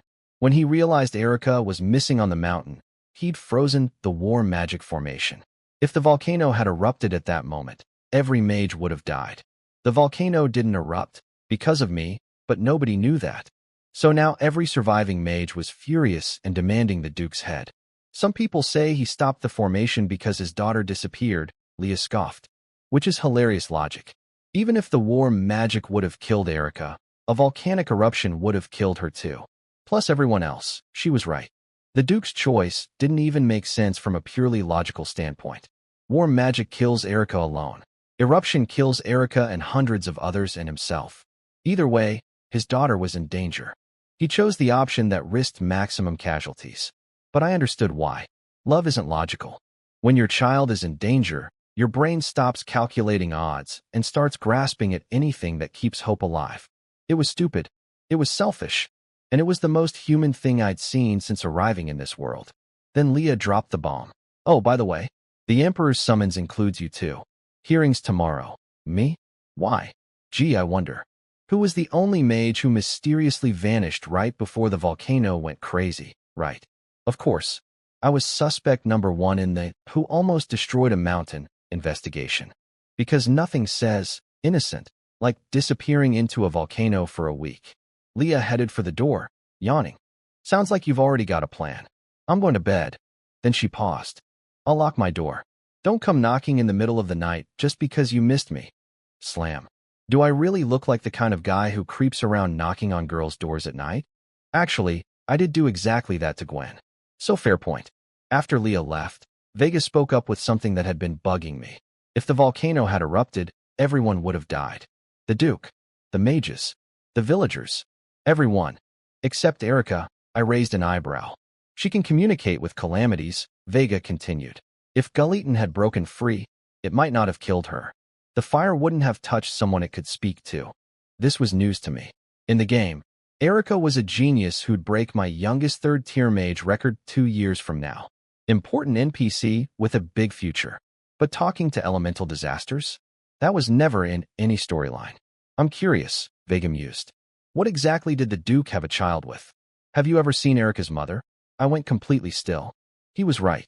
In all my hundreds of playthroughs, no player had ever encountered Erica's mother. Not in cutscenes, not in lore books, not in background text. 0 mentions. A Duke's wife should be public knowledge, yet she was a complete ghost. Dead. Missing. Something else entirely? I had no data. Not enough to even guess. Vega enjoyed watching me be confused for once. Then he shifted topics. So, tomorrow, the Emperor's hearing. Both you and the Duke are summoned. Nobody's going to help either of you. What's your plan? I looked out the window. Moonlight on my face. Political crisis brewing.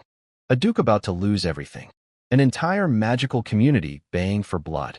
The worst case for the Duke is losing his title and being exiled, I said. That's without my intervention. Vague as I gleamed. You want to help him? It's called delivering coal in a snowstorm. Help someone when they're desperate, and they'll never forget the debt. My eyes narrowed with the calculating gleam of a merchant spotting a bargain. The Duke was about to hit rock bottom, and I was going to catch him on the way down, not out of kindness, but because a grateful Duke was worth infinitely more than a ruined one. Tomorrow, I'd walk into the Emperor's palace as the prime suspect in a volcanic disaster and walk out as, well, we'd see. But I had a world-class item, a fire god's powers, fourth-tier magic, and a poker face that could bluff the devil himself. The hearing didn't stand a chance. Morning in the capital. Carriages lined up like a funeral procession heading to the palace. Every noble mage in the kingdom, summoned by the Emperor. 2 defendants on today's menu, Duke Rivi and yours truly. I wasn't there yet, but let me tell you what happened before my entrance. The Duke arrived alone. Every mage at the palace gates stared at him like he'd personally insulted their mothers. Nobody greeted him. Nobody spoke to him. Even his old friend Earl Beck just shook his head sadly from a distance. Then the palace doors opened, and out walked the second prince, silver-haired, late 20s, dressed like royalty's fashion catalog. Everyone bowed. But instead of going inside, the prince pulled the Duke aside for a private chat, led him to a personal chamber. Very cozy, very suspicious. I might be able to help with your situation, the prince whispered. Translation, I smell blood in the water, and I'm here to make a deal. The prince's offer was simple and disgusting. Marry Erica to him. Duke becomes royal family by marriage. Emperor gets a reason to pardon him. Everyone wins. Except, Erica, the 17-year-old girl being traded like a business asset. The Duke listened. Then he shattered the prince's teacup with pure magical pressure without moving a finger. Every guard in the room drew their swords. The prince didn't flinch, just brushed porcelain dust off his hands and smiled coldly. This is the palace, Duke. You wouldn't want your daughter to lose her future because of your temper. The Duke stood up, released the pressure, then asked a devastating question. Your Highness, I've watched you grow up. In 29 years, have you accomplished anything on your own? Ice. Pure ice. The prince's smile froze solid. You're clever, the Duke continued. You know how to use people, but you're not strong. Everything you have comes from your bloodline. Without it, you're nothing. The prince was seething. And who's better than me? Who's more qualified? Then he stopped, because he already knew the answer. I suggest you say that to the head of House Clevener. To his face, the Duke said with visible contempt. The prince exploded. He's just a viscount, and he's dead. He disappeared in that volcano. Everyone knows it. The Duke looked at him like he was watching a child throw a tantrum. Dead? He laughed. Actually laughed. In my eyes, all your royal pride isn't worth half of his talent. Then he walked out without looking back. The prince smoothed his silver hair, took a deep breath, and headed to the throne room. Let's see how calm the Duke stays when everyone turns on him. The throne room was packed. Knights in heavy armor lined the walls. Mages filled the floor. The Emperor, Oberli's soul, 8th ruler of the Kalentian Empire, sat on his throne looking ancient and exhausted. He was only 60 but looked 90. The weight of a kingdom does that. Duke Rivi knelt at the front. Alone. No allies. No defenders. Gwen stood near the throne as the Emperor's personal guard. She scanned the crowd for me. Not there. She couldn't find me anywhere. He didn't come back, she thought, and something in her chest tightened. The Emperor looked down at his old friend with eyes full of pain. Rivi, did you stop the magic formation while the volcano threatened to erupt? Yes. No hesitation. No excuses. They say you tried to kill every mage present, along with the civilians below, all for your daughter. What is your explanation? I have none, Your Majesty. The Emperor closed his eyes, sighed so deeply it sounded like his soul was leaving. These two were old friends, war buddies. The Emperor had hoped to protect his loyal companions in his final years. But this had damaged the crown's credibility. If he didn't punish the Duke harshly, Every other noble would lose faith in royal justice. Rivi, understand me. Forgive me. He was about to deliver the verdict. And that was my cue. Every knight outside the throne room simultaneously drew their swords. Not at anyone, but in alarm. Because a massive spiral of fire erupted from thin air right outside the doors. Heat blasted into the chamber. Mages shielded their eyes. When the flames faded and everyone could see again, there I was, standing in the doorway, new black coat with glowing red lava patterns. One-eyed crow on my shoulder, not a scratch on me, looking like I'd just stepped out of a movie poster. Gwen's eyes went wide. Victor? Every mage in the room turned to stare. The man they'd all assumed was dead, vaporized inside a volcano, was casually standing at the entrance of the Emperor's throne room like he'd just popped out for coffee. I looked at the Emperor. I didn't kneel, just gave a polite bow. Apologies, Your Majesty. I'm late. Silence. Complete. Total, breathtaking silence. The Duke. The Prince. The mages. Gwen. Every single person in that room was staring at me with some variation of shock, disbelief, or existential crisis. The dead man walked in, and he looked great doing it. I walked into that throne room like I owned the place.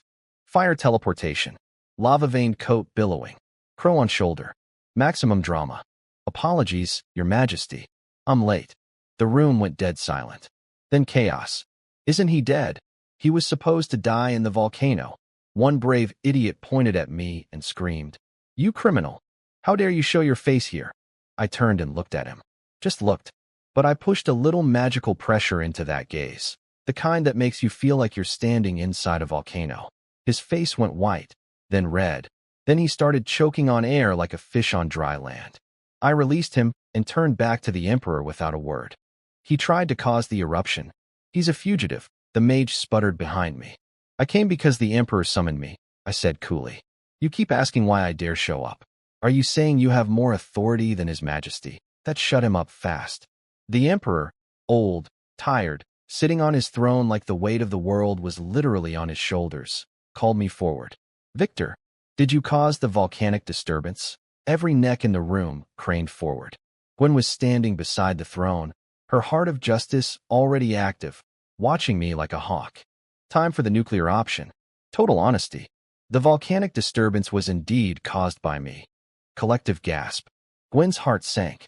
I could see it in her eyes. Victor is not lying, she announced. The room erupted. Mages screaming, cursing, pointing fingers. I was a murderer, a criminal, a monster. I let them rage for exactly 3 seconds. But the person who stopped the eruption was also me. Dead. Silence. Gwen's eyes went wide. She checked again. Victor is not lying. Every brain in the room short-circuited simultaneously. Duke Rivi, still kneeling on the floor, slowly raised his head for the first time. I explained everything. Truthfully, a massive fire beast called Gulliton was sealed beneath the volcano. If left alone, it would break free in 18 months and cause a catastrophe that would make this near eruption look like a campfire. I went in, fought it, and put it back to sleep. You defeated this beast alone? The Emperor asked. I placed my hand on my chest and bowed. Mission accomplished. The mages refused to accept it. Lies. How could a volcano contain a monster? Even if it did, a third-tier mage couldn't possibly. We all saw that energy. No human could produce that kind of power. Definitely not a third-tier mage like Victor. Then the second prince stepped forward with his silver hair and snake smile. He'd been waiting for this moment. Lady Gwen, you and Victor have an engagement, correct? Gwen nodded, confused. And you personally arranged for Victor to accompany the knights to the volcano? He disappeared for a week, and you claim you don't know what he did. The implication was clear. Gwen was covering for her fiancé. Her lie detection couldn't be trusted. The mages latched onto it like drowning men grabbing driftwood. She's his fiancé. Of course she'd lie for him. We almost got fooled by these two. Who can verify that Gwen herself is telling the truth? Gwen tried to defend herself, but she was a knight, not a politician. Words were not her weapon. Her eyes went red with frustration. She couldn't even form a complete sentence against this swarm of verbal attacks. I watched my fiancé, the strongest knight in the kingdom, a woman who could kill every person in this room, nearly reduced to tears by a bunch of old men with sharp tongues. That's when I decided the talking portion of today's program was over. So, Your Highness, I said, still facing forward, not bothering to look at the prince. You're questioning my strength? The prince smiled confidently. You're a talented mage, Victor, but fabricating a mythical beast to cover your crimes?